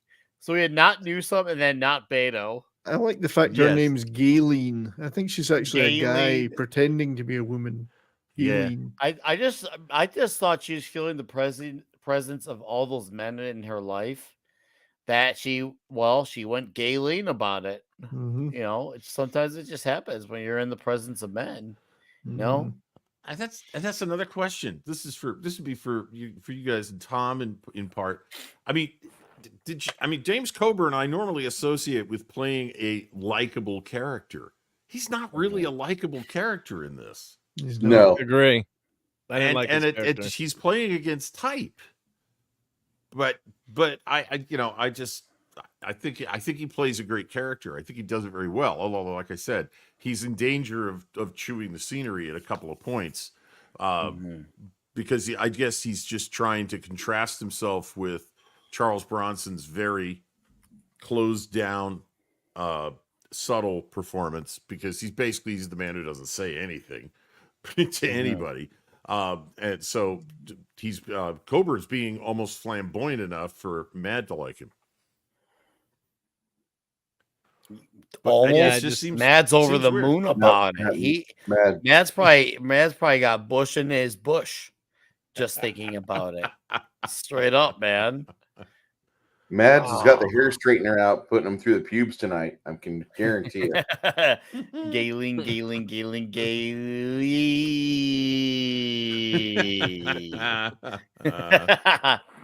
Thank you, Six. I do appreciate the humor. And guys, we got 44 votes. We are 6 more votes to this. All right. Who has not voted yet? Come on. This is where no your absentee ballots allowed tonight. This is There's where your 200 vote votes waiting counts. to come in the poll ends. There's 200 votes extra. Yeah, we started this a half hour ago. We have 44 votes. I please look at all those I'm clams at the ballot dump it. All right. I'd like to not though. I'd like to see a fair, clean victory here at 44 votes. Where's those last 6? I want to see those last 6. Give it to him.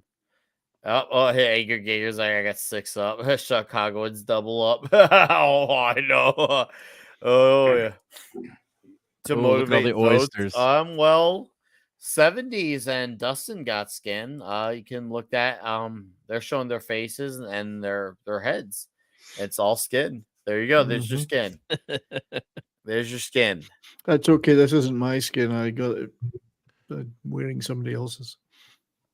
And you got Bruce's hand. I mean, he's got a thick hand there. If you want Buffalo Bill skin there. Oh. Buffalo Bruce Bill is doing it. Oh, skin.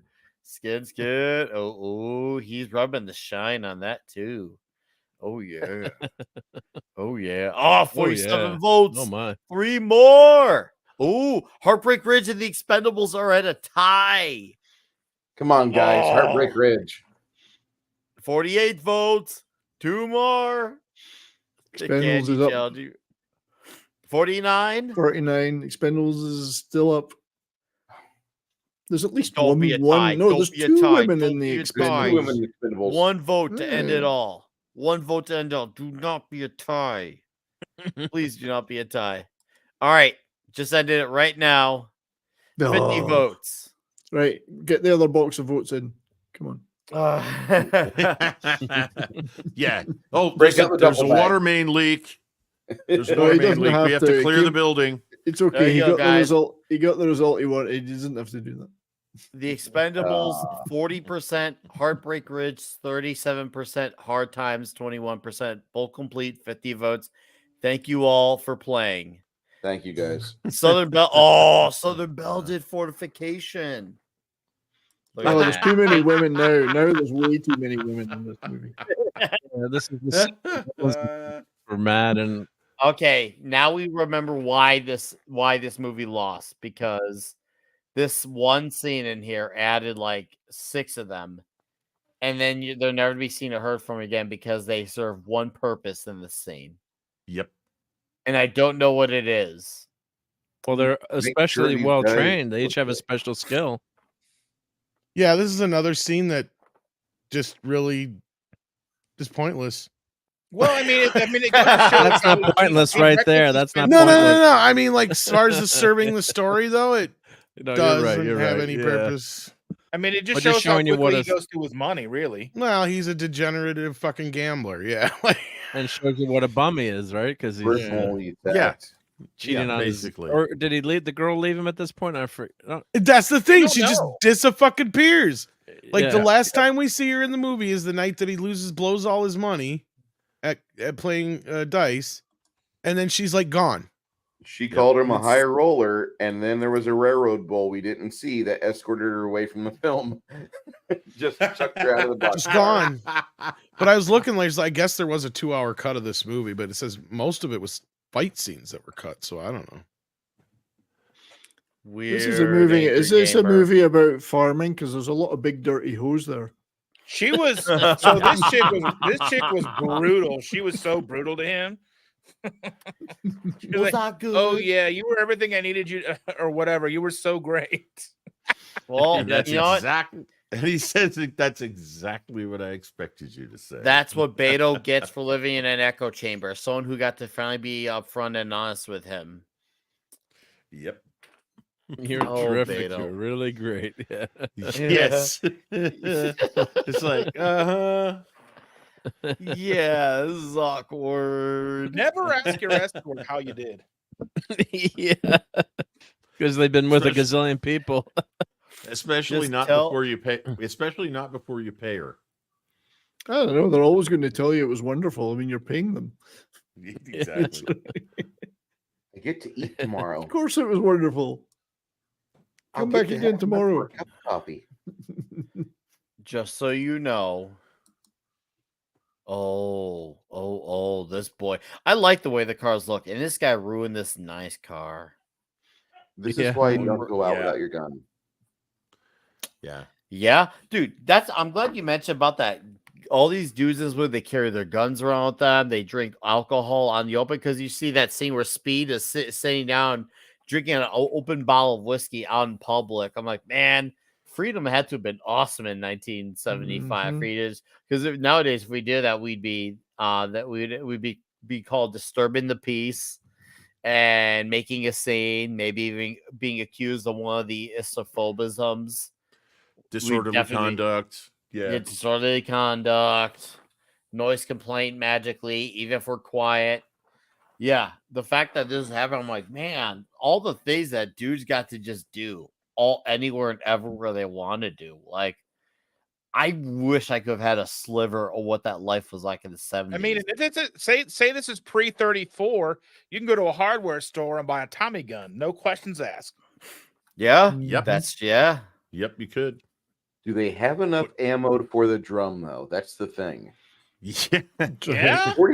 45 question was, ammo. did That's you have 100 enough rounds. money to buy the ammo for the drum was the thing. But I mean, yeah, if this is still during Prohibition, he's pretty ballsy just sitting there with a hip flask out in public. I thought he had a regular bottle, just a Yeah, regular at bottle. one I think it was point, yeah, like he Jack does. Daniels or something. He does Or was that a both, and different yeah. scene in the movie? Yeah, but that's Well, they're all drinking beers. That's the one thing that might be out of place or time, unless this is really supposed to be late in the Depression, when after Prohibition had been repealed, but World War II hadn't It's started. 1933 is it's set in. So 1933 no, is the end of Prohibition. so it's, So 34 was when they yeah. had the National Firearms Act, and they put a really massive tax on guns. Yeah, to $200. limit $200. It still stands today. It stayed $200. So it was to Yeah. limit machine gun, shotguns, and guns that were less than 18 inches. So that's but $200 back then was a Yeah. huge amount of money. Yeah. Oh, Shotguns God, less than yeah. 18, rifles less than 16 and a half.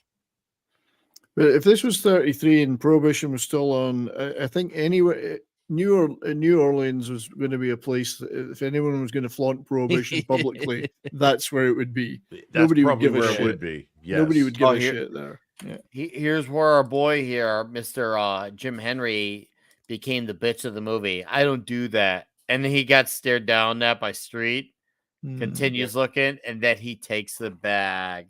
I was like, damn, he's the bitch in the relationship. He went from butch to bitch just like that. From one beat to The bitch is another. back. Well, I mean, what's he going to do otherwise? Go find something else? So somebody. I mean, I don't think he has another choice. I don't think he did, but he made a choice to be the bitch. That was his choice. As long as it pays. Yeah, and he wants to eat. And so being a bitch is what's necessary, even if it means eating. I mean, Oh, we've the- all been He- that way. We've all had Hold on. housework jobs and shit. Oh yeah. Go back to those Right. words where she was talking about the price Yeah. of groceries as part of her complaint. The price of groceries, clothes I can't buy. A few items like that. What does she need clothes for? I wasn't even thinking. I was Why does thinking she about need to eat?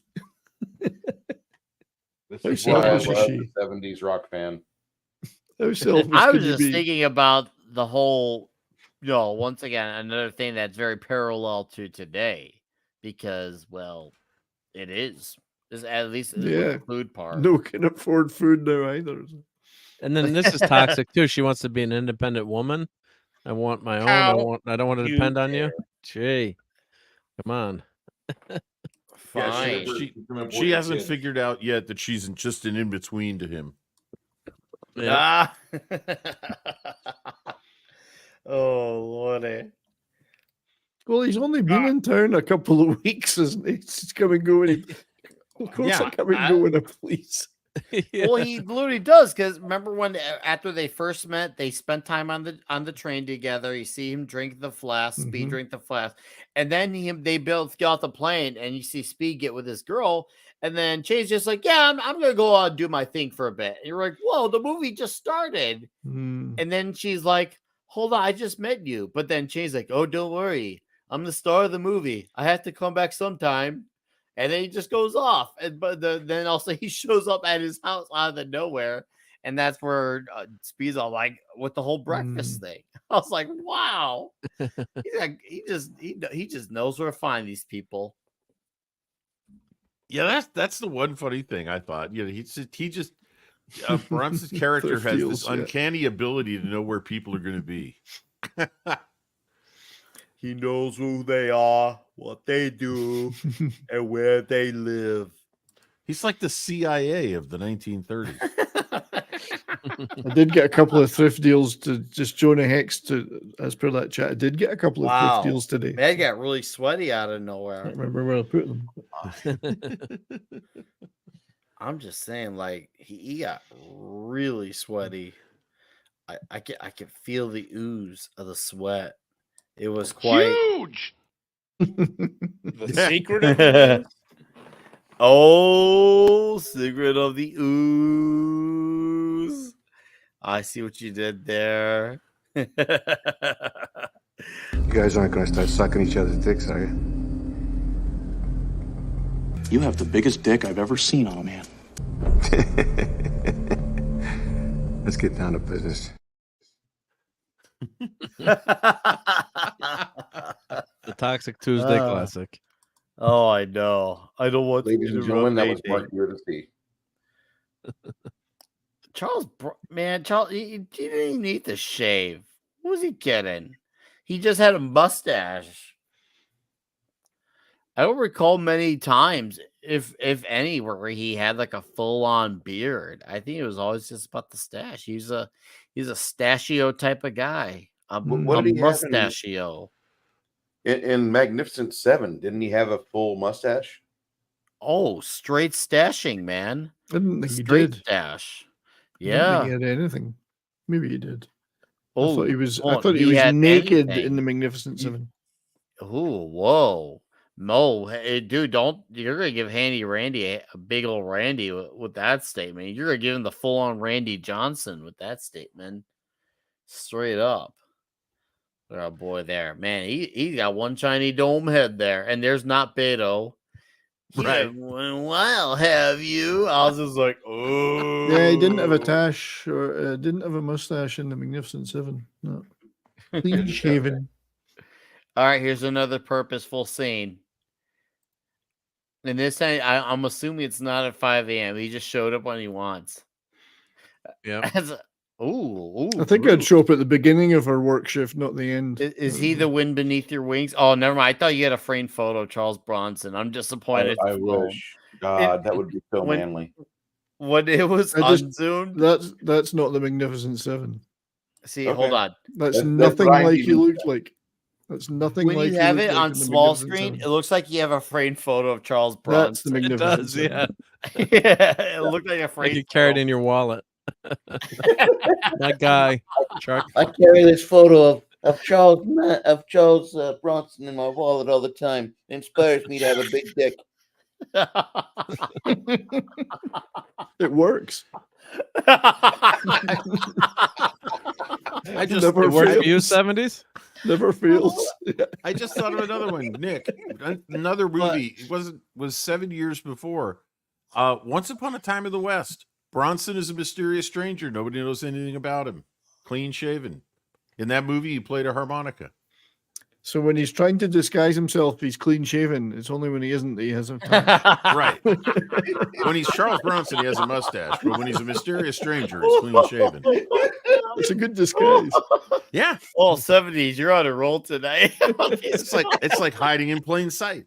All right, guys, we have one man who needs to slide out, so we're gonna be very All right. gentle with him. and we're gonna make sure that You guys aren't gonna start sucking each other's dicks, are you?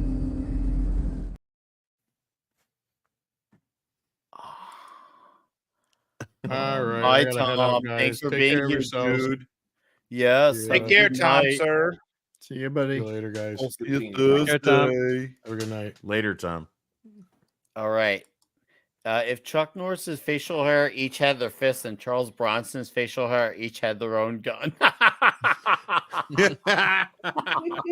Oh, that is really good, RJ Godzilla. That is fantastic. Wow. Holy damn. That was amazing. Seriously. Oh. Sometimes Man's got to know his limitations. Very true. well, in this movie, these men only knew their limitations when the other man was beaten, and they had to make sure they gave the other man a true I beating. was just reading that there was no blood in any of these fights. Yeah, I didn't remember seeing no blood. Did no you? one gets cut. I was just reading it. Walter Hill said he felt that would have. He felt it was better. It was more like he said he saw the fights as a dance, and he thought it would be too real if you put blood in it. He wanted to just have a little bit of it stylized, so no blood. So Poe had nothing to do. Yeah, that's right. The only blood was in the. Well, no, somebody Final mentioned the fight. period joke earlier, but we won't go over it again. Yeah, and he did. He loved choreographing the fight, so he didn't want to put blood in them. So it's a choice. I mean, you wouldn't know. I never noticed until I read his it. men shiny, clean. That's right. He not would have hairy, diluted the sweat. and no blood and no sweat. So Diluted the sweat. So we see a pattern for Walter Hill. He likes his men clean cut, not sweaty, and not bloody. So now And we know this- his preference. And this scene lasts a long time. Well, there we go. I mean, the Warriors was all a bunch of young 20-year-old kids running around New York City. None of those guys had facial hair. That's true. Lots of other hair, though. I still think the hockey gang were the best. They should have At won. least that we know of. Oh my! There's my hat. I like my hat. And our boy here, Street Man, dude, freaking bad. This is the one guy you're like, okay, he might actually give Chaney here a run for his money, and then he doesn't because, well, I don't think Charles Bronson agrees to losing in his stories. I don't do that. I win. It doesn't matter how, but I win. That's like Fred Williamson. Fred Williamson's contract with MGM was, I win all fights and I always get the girl. Yeah, contract. Sounds like a good way to live.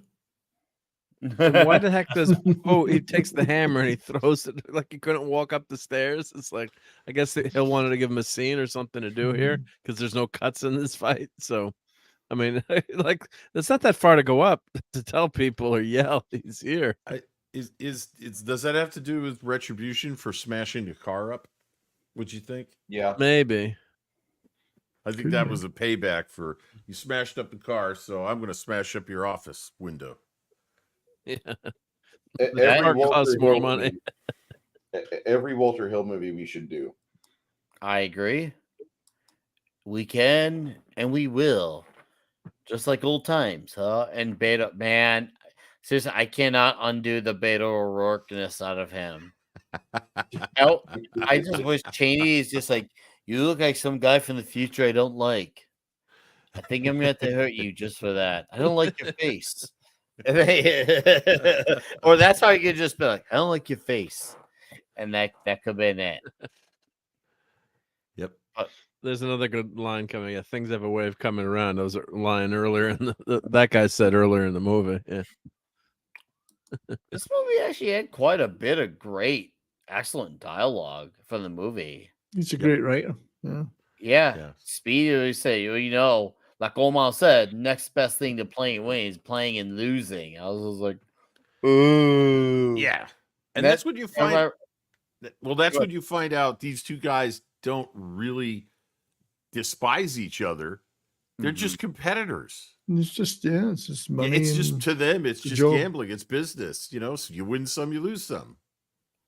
All right. My favorite line was when Cheney went to the bar after they got robbed, and the guy's like, you're not gonna use that gun, and he levels him. He's like, and here's one way of using it. And I was like, oh, that's hilarious. Yeah. Well, he also says, but Nick, he pistol whips him and says, well, that's one way of using it. You want to see another? Well, that's what I meant. Yeah. That's what I meant to say. That's one way of using it. Want to see another? Yeah. All right. Tuna Guy has to go, so we'll give his score. Thanks for being here, sir, and thank you for supporting Toxic Tuesday. It says, I'm going to take off of that. I'll give my early rating for this film. It's still a nice film for damn sure. About 9 out of 10. Take care, everybody. And, sir, you have a great night. Thanks for hanging out, man. I love seeing you around here in the chats. I appreciate you. Go get some rest, buddy. Till next time. All right. And let's get to our final fight. Man, look. Damn, even when he's still like in an angled defense, Bronson looks madly shredded when he's supposed to be like on the defense. Look at his neck. Seriously, his neck is veiny as shit. I could just feel him popping. Yep. Feel him popping. Just saying. And Jonah Hex, I see your comment. Yeah, Tom didn't leave. Yeah, it happens, man. I think he was tired. He sounded like towards the last half hour he was getting. Maybe who knows? Maybe he's got stuff he's got to do for his channel. But I think he's just getting tired. That's my educated guess there, because he did a latte between Mr. H, Mead, here, and I think he even did a Mead radio show as well. He's a busy man. So yeah, and then there's all the videos he's doing. Yeah, so shout out to Tom, guys, for always taking the time. Anytime they get, or seriously, I always respected Tom for that. I always tell him, you show up here when you can, don't matter how long. So it's not hard to get Tom to come. He's a great. That's what she said. Does he cry afterwards, though? I mean, he might even. That time, I heard you coming.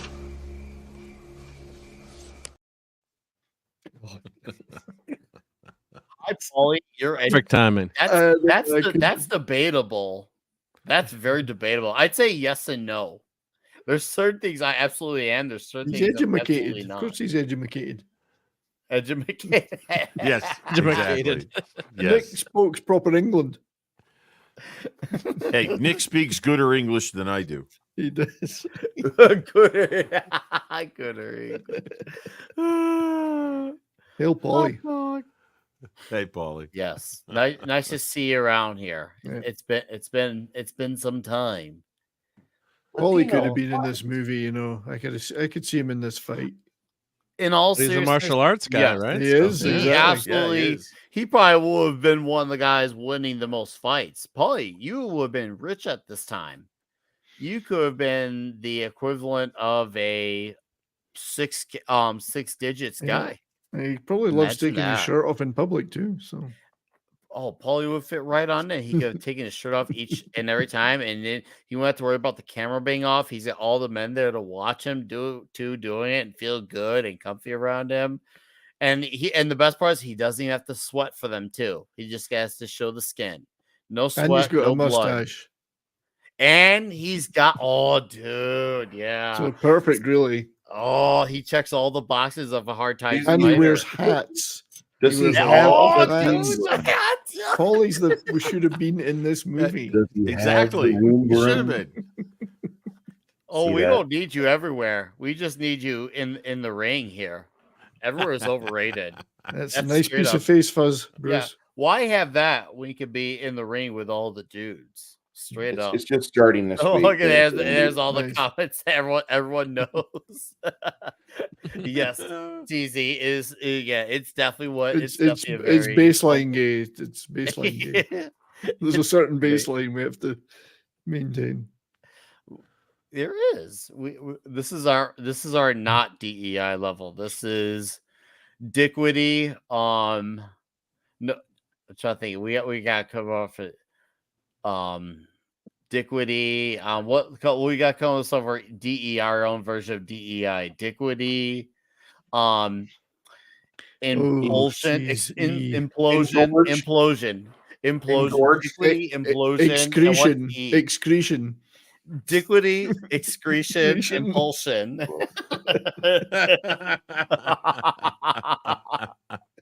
Oh, thank you, 70s.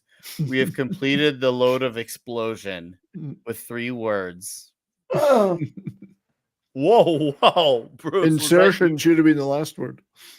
Ooh, Dickwitty. What was the E? I'm already forgetting. Damn it. Same. Oh, I see. So it's ejaculation. This is too obvious. Enthusiasm. Yeah, excretion. Dickwitty, excretion. Yes. Dickwitty, excretion, implosion. Insertion. Ejaculation, insertion. Oh, that's crazy. So you ejaculate and then you insert. So it's the reverse order. Yeah, that's the money shot. Small change, I think, at that point. There is no HR division in this show. Even if there was, it would be like every other business. The HR would be on the boss's side anyways. So HR would be very busy on this show. Yeah. Well, HR is always on the boss's side. So as long as Nick's the boss, we're good. Who can I sue? See, now they're dancing. It's one of those depression things where they had to go dance for 24 hours to try and win the prize. I don't know, man. They look like they're hugging it out. It's better. It's at least it was dancing 70s. Otherwise, they'd have been sitting on a flagpole. Oh, that would hurt. Well, the sad thing is they're doing this just for themselves, and there's no huge crowd to make a lot of money from. It's just a handful of people. Yeah. Yeah, well, do you remember what the stakes of this were, though, right? Yeah. $5,000 was the bet. Yeah, plus that's $100. Getting speed out of a it's $110,000 to bet on this fight in today's money. That's not. It doesn't matter. They don't have a crowd. This is a heck of a bet. You know. This is a big. There was still legit money to be made in professional boxing, even in the Depression era, though, wasn't there? I mean, there was, but not this. I don't think there was this kind of money. Yes. Okay. So the money was in this, not in if you're a pro, and even if you were a heavyweight champion, you weren't making that much. If you were heavyweight champion, you might make this. I'm thinking of Cinderella Man, or it's like you mentioned Babe Ruth and his salary, what, $8,000 one year, and somebody reporter came up to him, and somebody came up to him and said, "Do you know the president of the United States makes less money than you do?" And Babe Ruth just stared at the guy and said, "How many home runs did he hit last year?" Yeah. Yeah, and he also said, "Yeah, I had a better year than he did." Yeah. Yeah. This is a great moment, though, when Street doesn't want to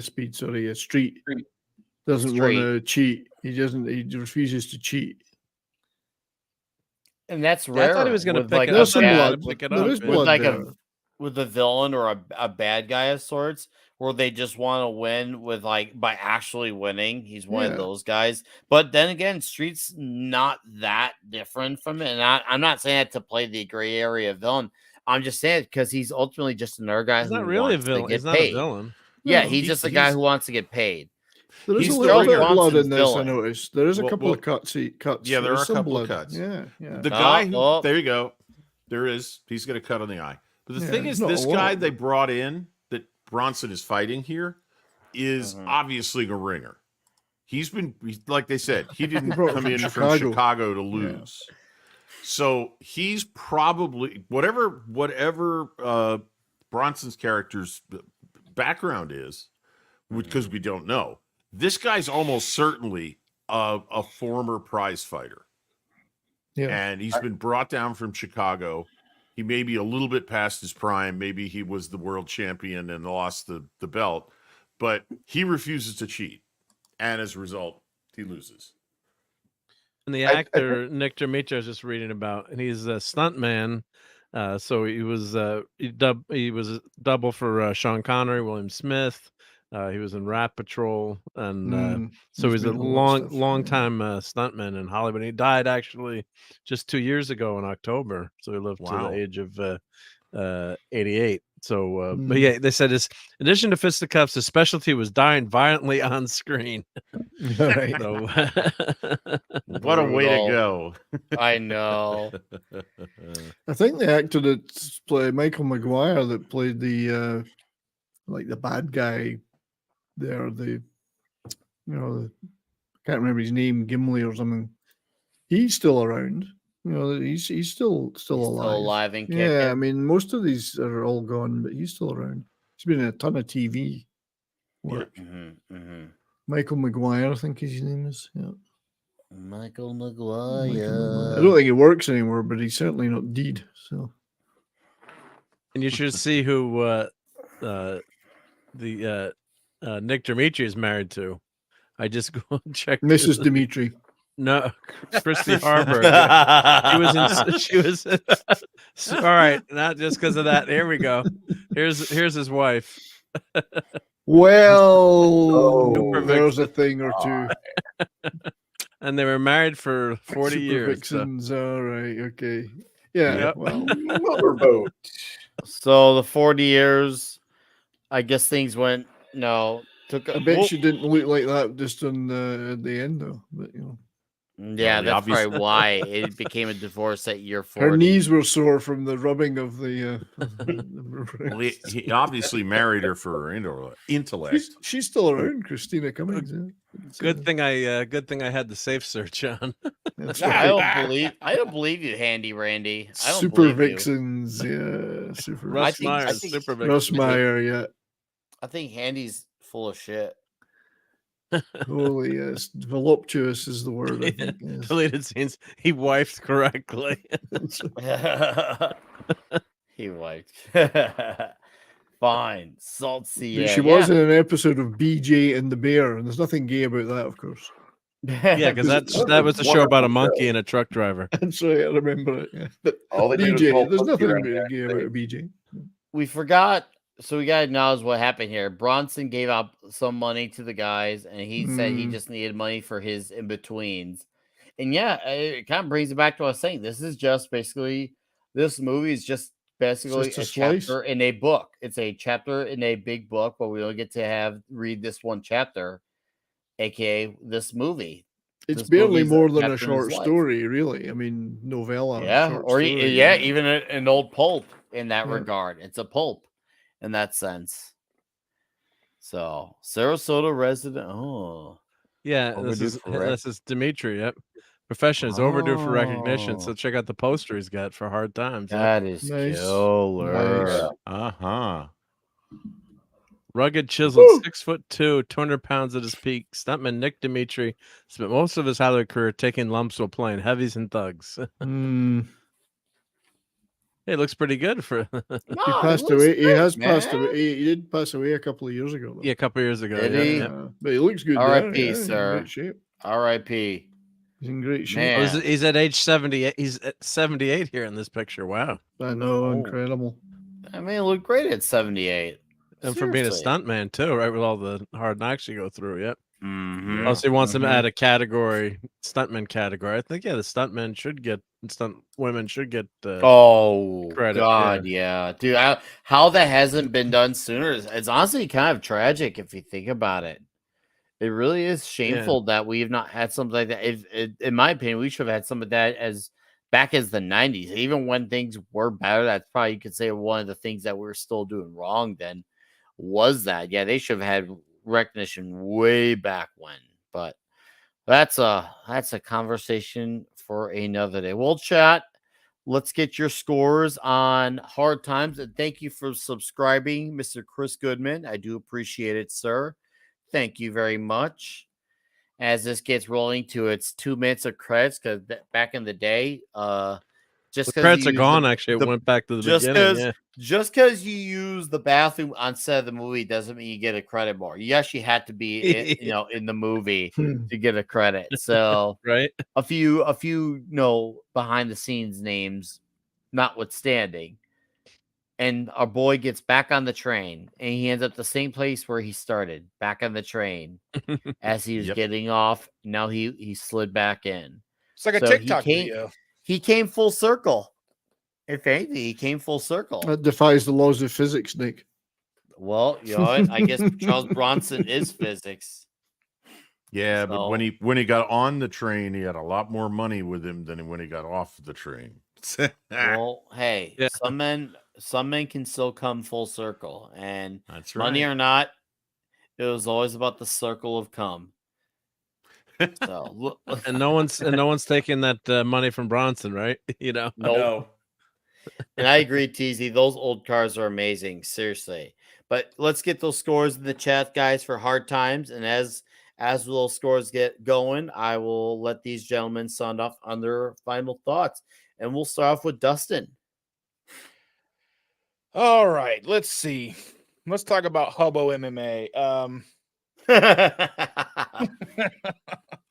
I mean, I didn't know what to expect going into this movie.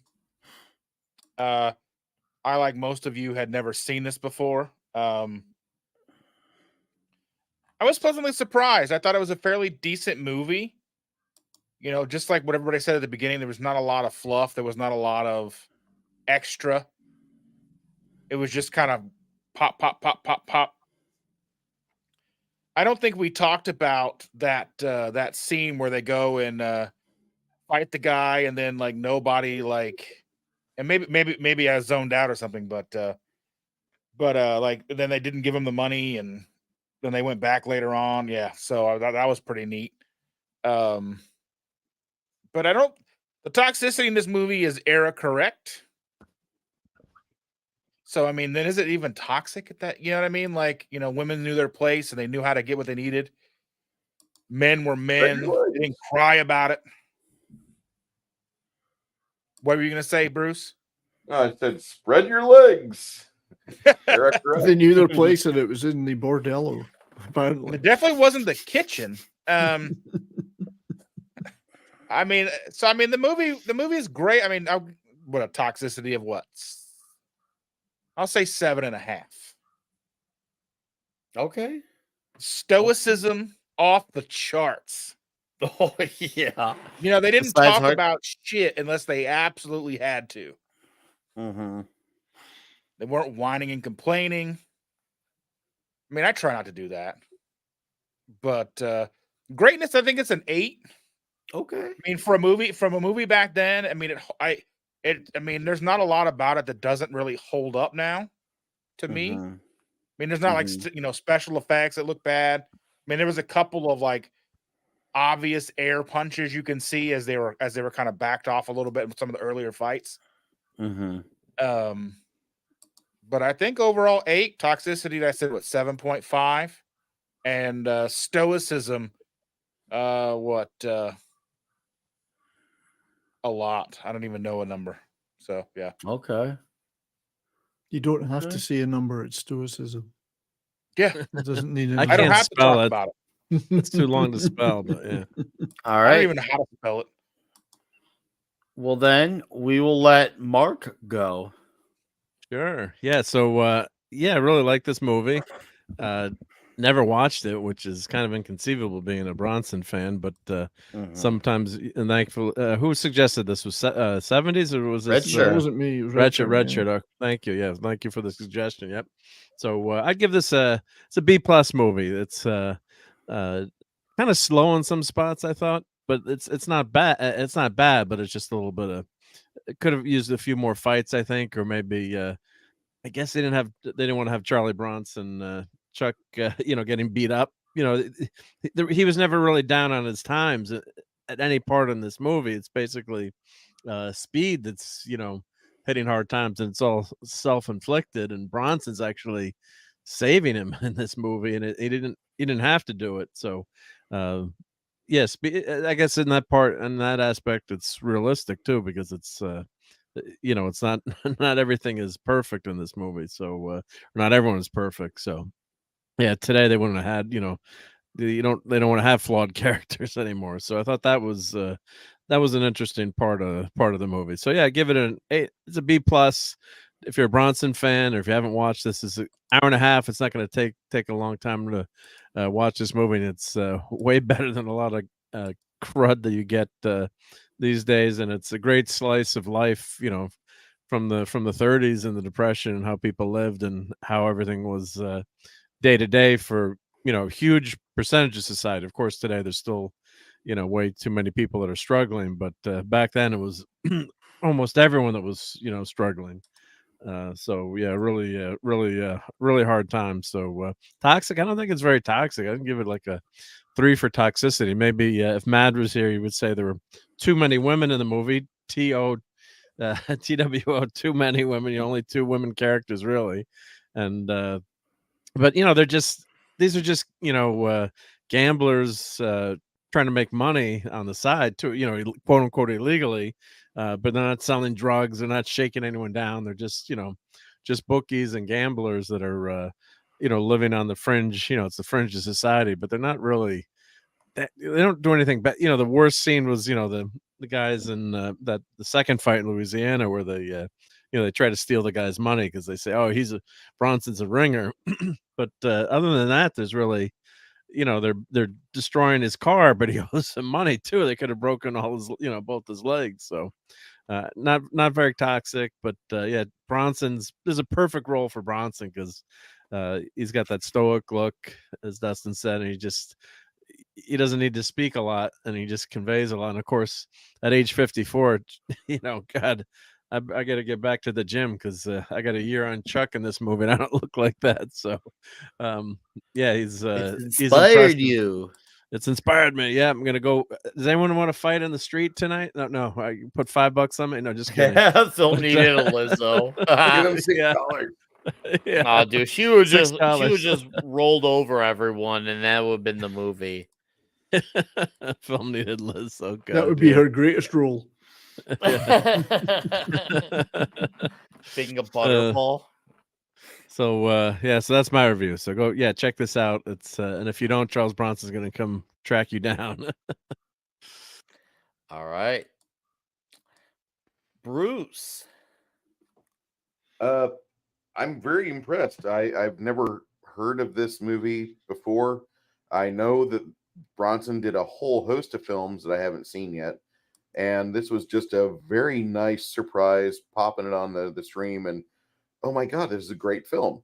But it's Walter Hill that directed it. And he had worked really hard to get where he was before this movie started on production. And they gave it to him knowing he'd make something out of like all the money he needed for a ham sandwich. This guy, he spent what, $3 million on it and made $26 million on the 1975 box office. It did really freaking well, and not a whole lot's lost in translation.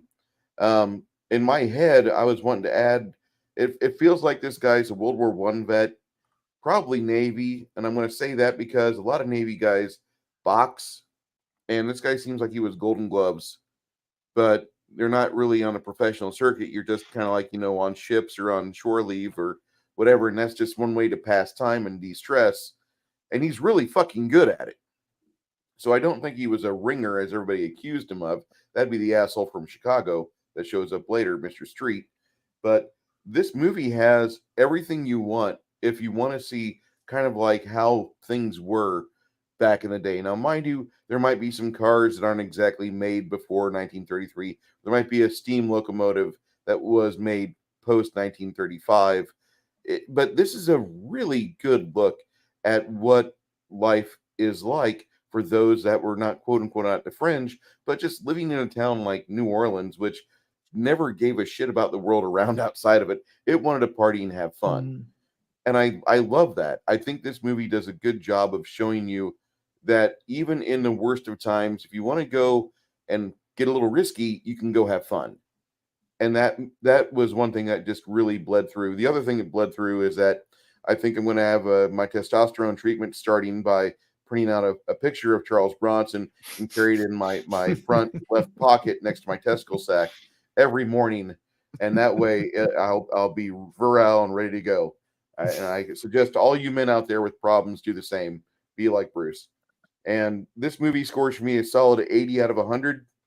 That's 4 out of 5 stars. This is a great great film. It's not as good as Death Wish 1 and definitely not in the same league as Death Wish 3. But this is a fantastic film, and if you have a kid that's doing history from school and they're kind of confused about things, this is not a film where you could like say, well, this movie is just not right for them. They're 8 years old, is too young. No. Let them see this movie because it's got enough gross or not over the top, but just kind of the right amount of raw action to see that you can actually show the kid like this is what things were like back in the 30s. I hope you understand. And I think this movie would really be a hit for the kids because they would like the fighting. They wouldn't understand the hooker scene, but they would like the fighting. They'd like the interactions. And then at the end of the movie, you'd be like, who is the good guy? Well, that would be Mr. Bronson. Who is the prick? Well, that would be Mr. Coburn's character. And for some odd reason, I forgot his name was Speed. But I think this movie does teach some really good lessons. You could show this movie as an educational piece. Granted, don't ever let me teach your kids because your kids will come back fucked up and they'll have like a really bad mouth on them. But this is a movie you could show them and say, this is a film that was made to kind of honor the time, and it's very respectful of that time. Toxicity along that mindset is time appropriate. So I'm going to give it a 75 out of 100. I think this movie's great. And I think all of you guys, if you haven't seen it, please watch it. Okay. We'll read off some scores. I'm going to slide it into red shirt after. Jonah Hex, 8 out of 10 Knuckles. TC Burton, overall, 9. Toxic, 9. Just Because in German, 9. Vince Womack, overall, 7.9. Toxic, 2.3. Rob Altus, Toxicity, 6. Rip Bronson, 9. Overall, 8.5. Handy Randy, I'm too confused right now, 9 out of 10. Clay Tomasin, Toxicity, 5. Greatness, 8. Randy Thodo, I'm confused, 4 thumbs up out of 5 stars. 4 out of 5 broken ribs for Jonah Hex. Cam Crams, Crash Courses, I give a 3. Tox and 8 greatness. RJ Godzilla, Action Brutality, 8. Toxicity, 4. Hooker's Name Candy, notwithstanding. Homoeroticism, 4. YMCA, notwithstanding. Overall hard time still hits hard in every sense of the word. Butts and bananas emojis. And now we go on to red shirt, and then it'll be me in 70s. All right. Well, let's start with toxicity. I always judge because the people who define toxicity always judge toxicity based on modern sensibilities and modern audiences. And this is not a movie that was made for a modern audience. Speed treats his quote permanent fiance more like his personal servant than the woman he wants to marry. Bronson, he just wants a friend with fringe benefits. She's an in-betweener. The masculinity and stoicism, I mean, this is toxic masculinity. This is the definition. If you wanted to see put up a web in what do you call it? Because I never use it, damn it. That leftist search site with supposed information that is not really reliable information. Wikipedia. Yeah, that's it. If you wanted to put a page on Wikipedia that said define toxic masculinity, you just need to provide a link to this movie. That this is toxic masculinity. This is the definition of it. It's just the whole movie. It's violent. It has fight scenes. Yes, the fights are stylized. It isn't until the very end when we really see anybody get hurt, anybody, bleed. They are very choreographed, but they're well choreographed. I mean, the fight scenes are very good. They're very believable. When Charles Bronson, with the camera right over his shoulder, throws a perfect straight right in the first fight, and the guy just head snaps back and goes out on the ground. I've seen that happen in a boxing match. You watch YouTube, fastest knockout. He throws that one perfect punch right at the beginning of the fight. The guy's not waiting for it. Bang, done. Okay, fight over. So that does happen. So they are believable fights. And the toxicity in this is, yes, it's period appropriate. But if you took a snowflake from today and had a time machine, you sent them back to 1933, their heads would explode. They wouldn't be able to handle it because society was operated on totally different rules. Women use soft power. They understood that they got what they wanted by means other than getting in a guy's face and going, I demand that. That didn't happen. So I'm going to give this a 9 for toxicity, because I think from the point of view of toxicity, this thing is almost almost pegging my toxicity meter. For greatness, I love it as a period piece. It is, like I said, it reminded me of The Sting. It's grittier, it's dirtier. It's not as, the rooms that he rents, the room that Charles Bronson rents for $1.50 a week or whatever it was, looks like crap. But that's the best he can do. That's what a guy who just goes from city to city would have. And he doesn't have that much money yet at the beginning. He might make it, but he doesn't know. This could also have been titled Down and Out in the Great Depression. I mean, that could have been an alternate title for this thing. Bronson's performance in this is, I thought, a masterpiece of subtlety. There are plenty of times when the camera just cuts in on Bronson, sort of like there, and all of his acting is in the expression on his face. And there are a couple of other actors I know of that could do that sort of thing. I compared him to Oliver Reed, and I compared him to Steve McQueen. Steve McQueen could do a part with no more lines than Charles Bronson has in this movie. And Steve McQueen is considered one of the great movie stars of the 1960s and 70s.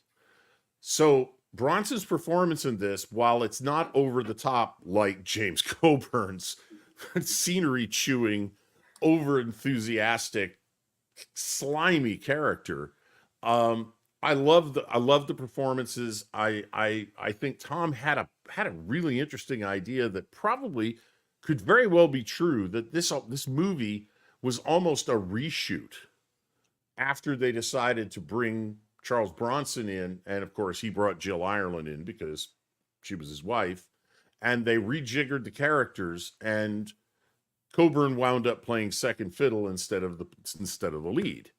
But I think Coburn does a great job.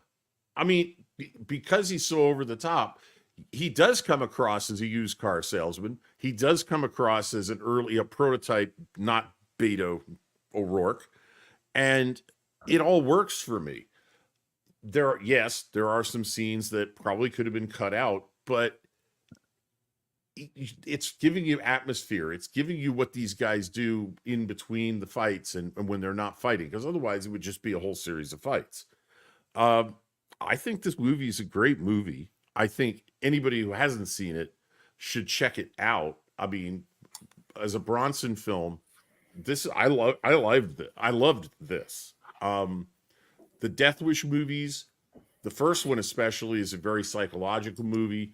This reminds me more of something like The Mechanic, where Bronson plays a really locked down, dangerous person who has very little emotion ever. Because, of course, in that movie, he's playing a psychopath who kills people for a living.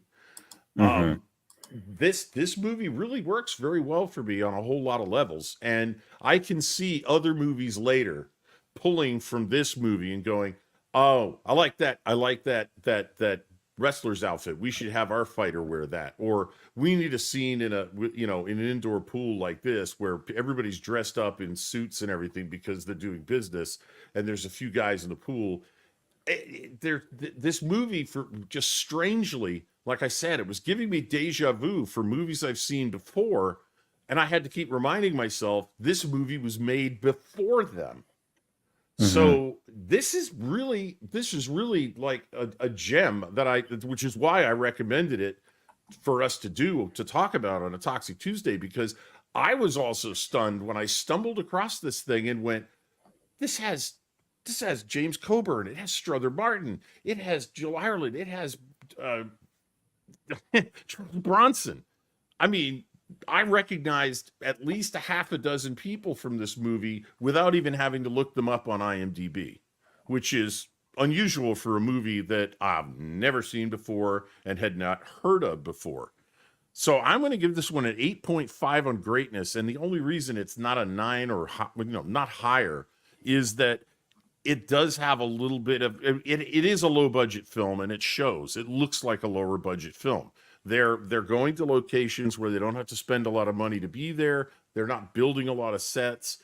The situations are fairly simple. The writing, though, is fantastic. The dialogue is great. So this is at least, I could go to 9, but I'm going to say for right now, greatness, this is an 8.5. Toxicity is a 9, because this movie is one of those kinds of movies that could not be made today. This is the Blazing Saddles of Street Fighter movies. Ooh, that's an interesting one. Yeah, you couldn't make this today. Rachel Zegler and 25 other Hollywood stars would be taking out an ad in the New York Times decrying the fact that this movie was even in production if they tried to put this movie in production today and make it in Hollywood. So I thought it was great. I highly recommend it. If you're a fan of Charles Bronson, no question. If you're a fan of James Coburn, actually, not a bad movie for him. Even if he was pissed off that he was playing the second fiddle. So yeah, this is definitely one to check out. That's it. All right. 70s. I was just looking at those scenes that are on camera right now, and of course Walter Hill returned to that environment for Southern Comfort a few years later, set in the bayous. I'm glad you decided to do this movie, because I think it's nice that it gets a little bit of exposure, because it's kind of a little bit overlooked now, and I'd even kind of, or like you say, underlooked. Underlooked, like I would say. That's well played. Thank you, sir. Yeah, my pleasure. But it's a movie we've got a lot to be thankful for, because it did successfully launch the directorial career of Walter Hill, which led to all sorts of wonderful things later as well. But it's a fantastic little period piece, slice of life. It doesn't pretend to be anything other than taking a snapshot of a gritty time where people did tough things to survive. So it's got that rugged, and that's portrayed in Charles Bronson, the rugged toughness to survive in a harsh world. And he plays that so well. As we've talked, the word stoic has been used. Physicality, presence. He's a very compelling presence without really ever saying too much. His physicality and his presence is fantastic. It does all the work for him in many ways. So, and the setting, I think Bruce mentioned New Orleans. So it's a wonderful place to film something in, because it's got so many interesting streets and scenes and views. I like the Depression era portrayal of it, because I think it's a little bit closer to the reality of New Orleans. We see an awful lot of stuff in New Orleans which plays up the Mardi Gras stuff and the Bourbon Street frolics. This shows it as what it is. It's a dirty, gritty port town, a very old port town, and it shows that very well here. And also the city where basically you could get away with anything in any era. It's very unlike any other city in North America. Perhaps the old port of Montreal is the closest equivalent to it. So I like that. I think it looks great. It always looks great when you see that in a movie. I don't think the movie pretends to be anything other than it. It doesn't give any particular message or moralizing about the scenario, other than, hey, this is what people will do to survive. It doesn't talk anything about the political or other situations really at that time. But it's also got a lot of humanity, and like Charles Bronson's character, what he does for James Coburn's character when he doesn't need to. There's a lot of humanity amongst the brutality there, even if it's somewhat undeserved for certain characters. But so, I think I was withering on the toxicness until I heard Redshirt talk there, and he's right. It's very toxic. I mean, it is masculine guys fighting literally for money to survive in a very macho environment, with the women being, well, they've got their own scene going on. You don't really see a lot of the time, being almost like just extras to that, So I think it's actually pretty toxic in reality, as you see. It's not something you would consider making now, so it's probably like an 8 out of 10. I thought it was a lot less, as people have said, but when I think about what Redshirt said, he's right. It's pretty toxic, pretty gritty. I'm with Redshirt on that. Yeah, Pretty gritty, pretty toxic. I think in terms of an overall score, I'd give it 8 out of 10. I don't think it's quite. It's like an extended short story, almost. Lacking in a certain dramatic tension at various points, but it's still a brilliant movie by a brilliant director with some really good actors and a great writer. So 8 out of 10, I think, for me. All right, so I'm gonna give this movie 11 punches to the Beto O'Rourke's face out of 7. 11 out of 7 to not Beto. I'm gonna give this movie an 8.3 in the quality scale. Very stripped down, very minimal ingredients. This thing is like a pizza. It just says, you know what, all we need is the cheese, the sauce, and the bread, and we are good. We don't need toppings. We don't need to change up the formula. We just gotta give this thing to you, and it's all good. And it's a very enjoyable plain cheese pizza. You got the protagonists. You got once again, as I said many times now, it's a chapter in his life where he goes to this town to make some money, and he's not the only one this time is there to make some money.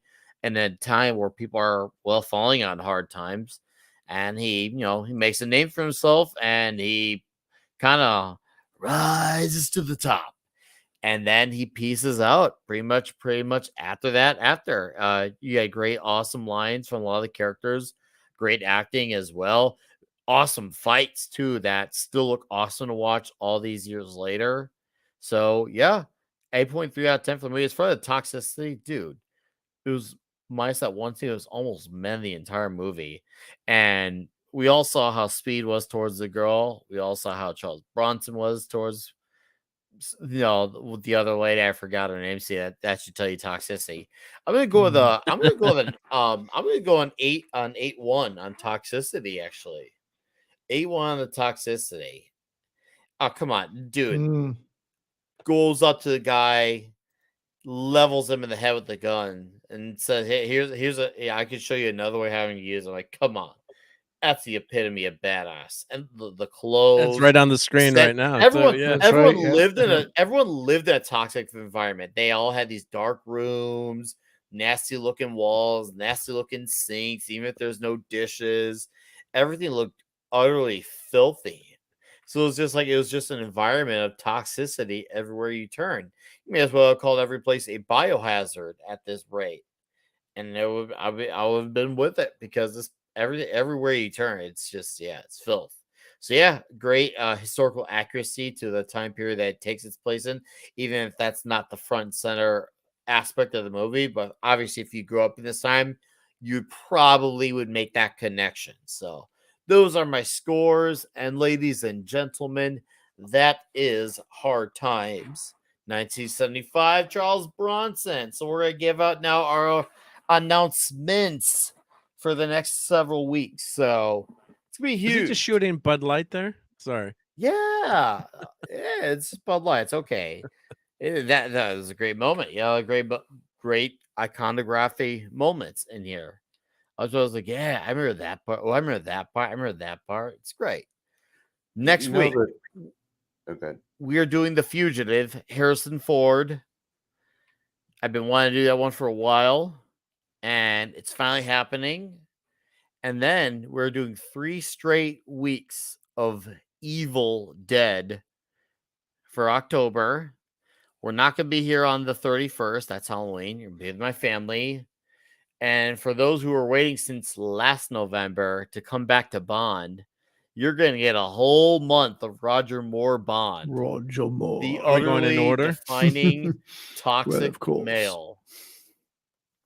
Live and Let Die first, right? If our memory serves. Whatever. Well, another film set in That New was his Orleans. first. Another film set in Nolans. Yes. So did you say? So is this the culture? Is Culture Casino enjoying that? The Weevil Dead. The Weevil Dead. Oh, too good. So yeah, Get those memes next ready. next several months are going to be fantastic, and we hope all 50 of you that are still here. Thank you for being here still right away. Show up Thank for you all for that coming. greatness, and we love that all of you came. We love it. Like we're going to be talking about the fact that all of you did do that. They came again and after again we're and done. again, week after week. Again, but the thing is, they're still going, and it's 2 hours and 20 minutes, and they're still going. Thank you, Chad, for your time and your support and your energy. And Eric, thank you for throwing in all the channel links for all these gentlemen on the panel. Thank you, Shout out Eric. to Tom Thank you, Condors Eric. for his time here Thank you, earlier. Chat. I saw there was a few new faces. I hope you like what you saw, and I hope you come back next week for more toxicity. And for our usual suspects, thank you as always for being here. This Friday night, we got the Comic Shop show on my channel, and we have a few of the local Indiegogo artists on, writers, to promote some books. That'll be great. And whatever video comes to mind, whenever I want to do it. I have a few passion projects. One of them I'm finally starting to work on that I've been thinking about for over a year now. That will be a metal-based one since I've not really done a lot of music ones this year. This one's going to make up for lost time. So, hey, how about Spawn for Toxicity Review? No, we'll have to think about that, Chernobyl. That's one that's definitely I think we're going to have to do. Maybe we'll see down the line. All right, buddy. But yeah, that's what's coming on my channel. Of course, you find me on Comics Division, Saddle, Minutes Edge After Dark. That's me, though. And for the new subs, thank you again.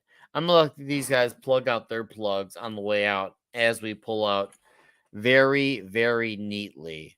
All right, Mark, plug your plug.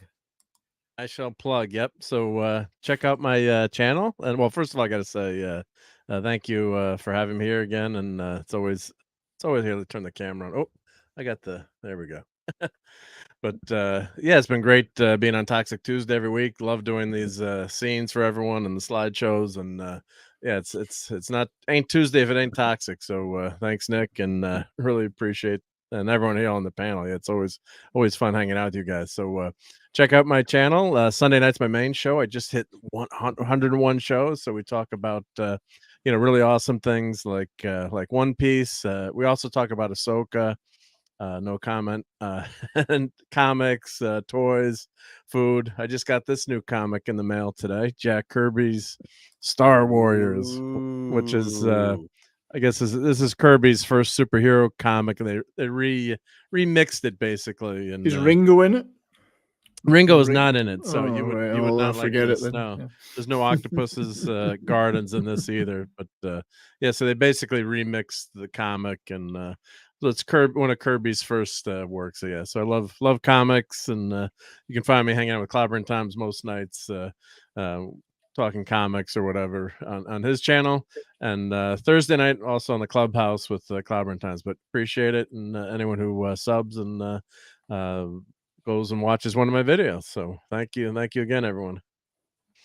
No, thank you, Mark. Thank you for your time and energy and all that you do for Toxic Tuesday. I find it safe to say that the chat is very grateful for your amazing work, and you are the hero of this show. And I'm wearing my F. Bruce. Oh, I was just gonna say I was Oh, wearing hold my on, F no, cancer, show it off. my F cancer shirt tonight too. So Oh, I I know like there's that. some Yes, people I in like that. the chat or some of our buddies fighting that now. So F cancer. Just wanted to say that. Yep. Yeah, we don't like that fucking cancer. You can fuck right off, cancer, and don't come back. All right, Bruce, show off your only hands and talk. All right. So if you like miniatures, if you like tabletop games, I do have a YouTube channel. It's been out there a couple of years. Every other Saturday, I do run a campaign using some modified third edition engine of D&D. You get a chance to see me and my buddies argue about rules. Damn it, dice rolled under the table. It's a real live show. It's not like the ham-fisted scripted stuff that you see on the bigger channels. We do have an actual campaign goal. Should be finished by sometime in 2025. Hopefully, if the players don't get themselves killed off prematurely before then. Thursday nights, I have a show with 5 other DMs that we discuss games and we'll pick a topic and we'll run with it for about 2 or 3 weeks. That's called Table Breakers. And then on Monday night on my channel, the ever wonderful Janet from Another Planet joins me, except for last night because I wasn't even home. We discuss movies called A Guy, a Girl, and a Movie, and a lot of those films probably won't be seen on these Tuesday night shows. Neither show. Just watch both shows. Watch us here on Tuesdays, and then Janet brings always a different perspective, which is nice. Our next show will be about Ice Pirates, which is a movie I can't wait to savage. Now, Friday night with Janet, she has her own show where she gathers a few people and adventures forth, where she talks about the various BS and politics news for the week. And that's her Friday night shit show. I do recommend you guys watch that. You guys and girls watch that because Janet always brings the juice. And it is a very fun show to watch. Thank you for listening to me. And Nick, thank you once again for having me on this wonderful Tuesday night Toxicity movie review and discourse. This is an amazing show, sir. No, man, this is a fun one to do. And shout out to Red Shirt for choosing this movie. Thank you for being here, Bruce. Yeah, it's a good team effort that we have here. We have the right dudes, and we know where to stick it in, and we know when to pull out, and we know how to leave our traces without a trace. Thank you for being here, Bruce. Thank you, sir. And the recommender. Thank you, Red Shirt. You definitely have to throw more our way, and I can't promise what I'll catch with my well mouth. this was a lot of fun to do. I just thought when I saw this film not too long ago, I thought this is a natural for Toxic Tuesday, and it was fun to talk about it. I still think it's a great song, a great movie, and a great Charles Bronson movie. Because it's one of the ones I haven't seen. I mean, I've seen the ones that everybody knows about, the ones we've talked about, like Death Wish, the ones that he's most famous for. This is not one that he's most famous for because this, it did well at the time. So here's the deal: my Fridays have gotten weird. Shows are changing up, and a show that I was a regular on may not be a weekly show anymore. I'll be on the MF for Cocktail Lounge when it shows up on the Foul Ball Productions channel. I was on Janet from Another Planet show last Friday. I may be on that. It depends on whether I get another invite. We'll see. Depends on what I'm planning on it. We're planning on that. Okay. Yeah. Okay. Well, then I guess I didn't screw up too badly. So check out Janet's show. That's a lot of fun. That is a political show, but at least there are reasons. Eric K. Anyway, that is a show, but the discussions are intelligent. The discussions are there. It's not a bunch of people shouting slogans. So it has that going for it. Obviously, next week I'm looking forward to doing The Fugitive right back here, and after that, I have no idea what I'm doing. But then again, Mrs. Redshirt says I have no idea what I'm doing all the time. So that's par for the course. Oh, Redshirt. Fucking awesome, man. Love hearing what you have to say, dude. Love hanging out with you. And still, we gotta remember that one day we're gonna have pizza, and it's gonna be huge, sir. Recommend more things so we could talk about them. Thank you for being here, and I will see you soon. And I hope you slide in all the way soon. Mark. Well, I plugged. You plugged? He's came. I plugged already, yeah. If I could plug again. No, go for it, Dustin. I want to say thank you. Huge thank you to Nick for having us all on here. Doing this show, 103 episodes. Trust me, I'm pleasured. And I want to thank tonight's sponsors, Jergens and Kleenex. I mean, without them, would we truly be able to come as much as we do? So, I'm Dustin. I have a little channel called Keto Simple, trying to get to 4,000 subscribers. You're gonna come there soon. It's gonna feel good. I do lives on Sunday mornings.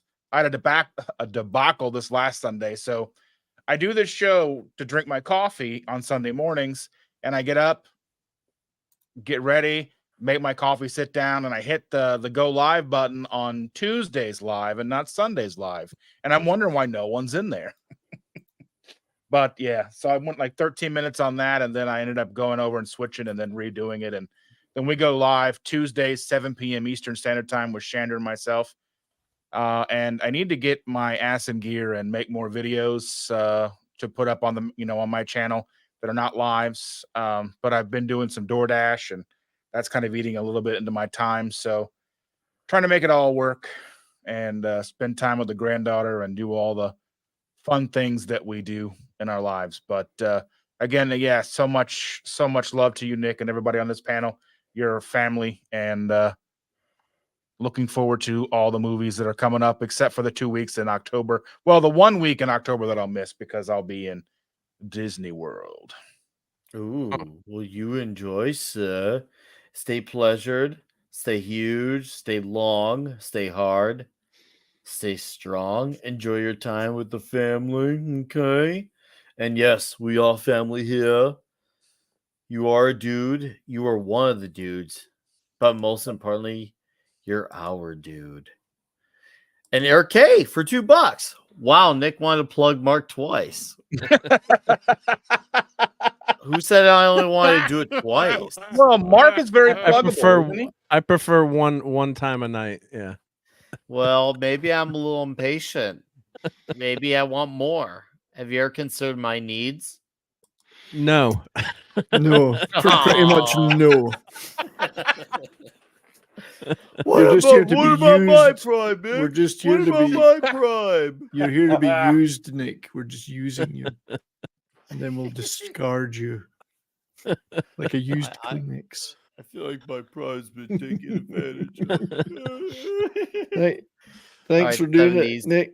Thanks again for doing this wonderful show, and thanks to everybody in the chat for being here once again to support us in this endeavor to make the most homoerotic YouTube show in history. I have a channel, That 70s Rock Fan. I had a show yesterday on the great Stevie Ray Vaughan, which was a lot of fun. Very nice show. Enjoyed that very much. Go check that out. Check that replay out. I will be on Thursday at 1 p.m. Mountain Time. I will be, as always, at that time every week, hosting a show for my friends, the Rock and Roll Rowdies, on their YouTube channel. We have a weekly show. Dustin joins me usually when he's free as well. And we have the Rowdies on to talk about their hilarious and wonderful stories of their days as road managers for some of the biggest acts in the world. This week it will be they'll be talking about some of their favorite gigs, not necessarily gigs they worked at, but gigs they were at, and some of their favorite performances. And then these guys had seen everybody in some major venues because of their being in the business. And also they'll be joined by the great Willie Fife, who's been a great friend of my channel and has been on many shows, who was Ronnie James Dio's right-hand man for many years and was tour manager for Deep Purple, White Snake, Dio, and many others. He'll be on the show on Thursday as well. He's a good lad. He's a yeah. good lad. So that's, and I'll be on tons of other shit. So check it out. All right. The good shit, not bad The shit. good shit, not the bad shit. Yeah, the good shit. The good Yes. shit. All right. People, for 70. some reason, people invite me on their shows. I don't know why. But As I George don't Carlin either. observed, all of your shit is stuff, but everybody That's else's right. stuff is shit. That's right. Oh. All right, dudes. Thank you, 70s. Thank you for being here as well. Guys, The Fugitive next week. Maybe Harrison Ford will show up. Maybe. We'll have to ask Tom if he can find a way to get a hold of him. And maybe Bat Tom will show up along with Harrison Ford. And then remember, a month of Evil Dead. So thank you again for your support. Okay, thank you for the $2. Guys, this is the part where we are going to say goodbye, good fight, good night. Thank you. I'd like to show you something.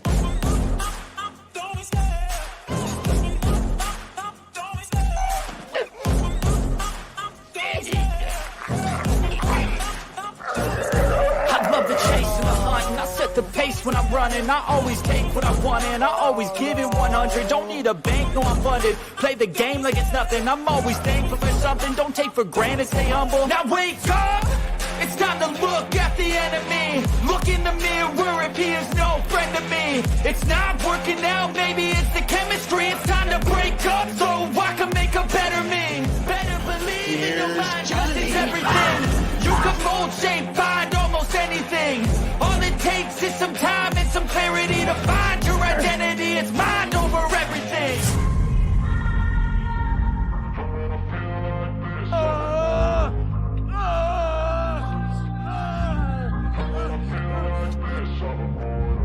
And when I feel like this, I'm immortal. When I feel like this, I'm immortal. When I feel like this, I'm immortal. When I feel like this, You have to ask yourself one question. Do I feel lucky?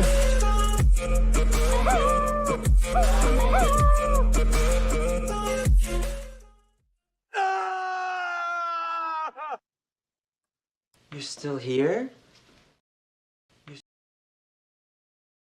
You're still here? It's over. Go home.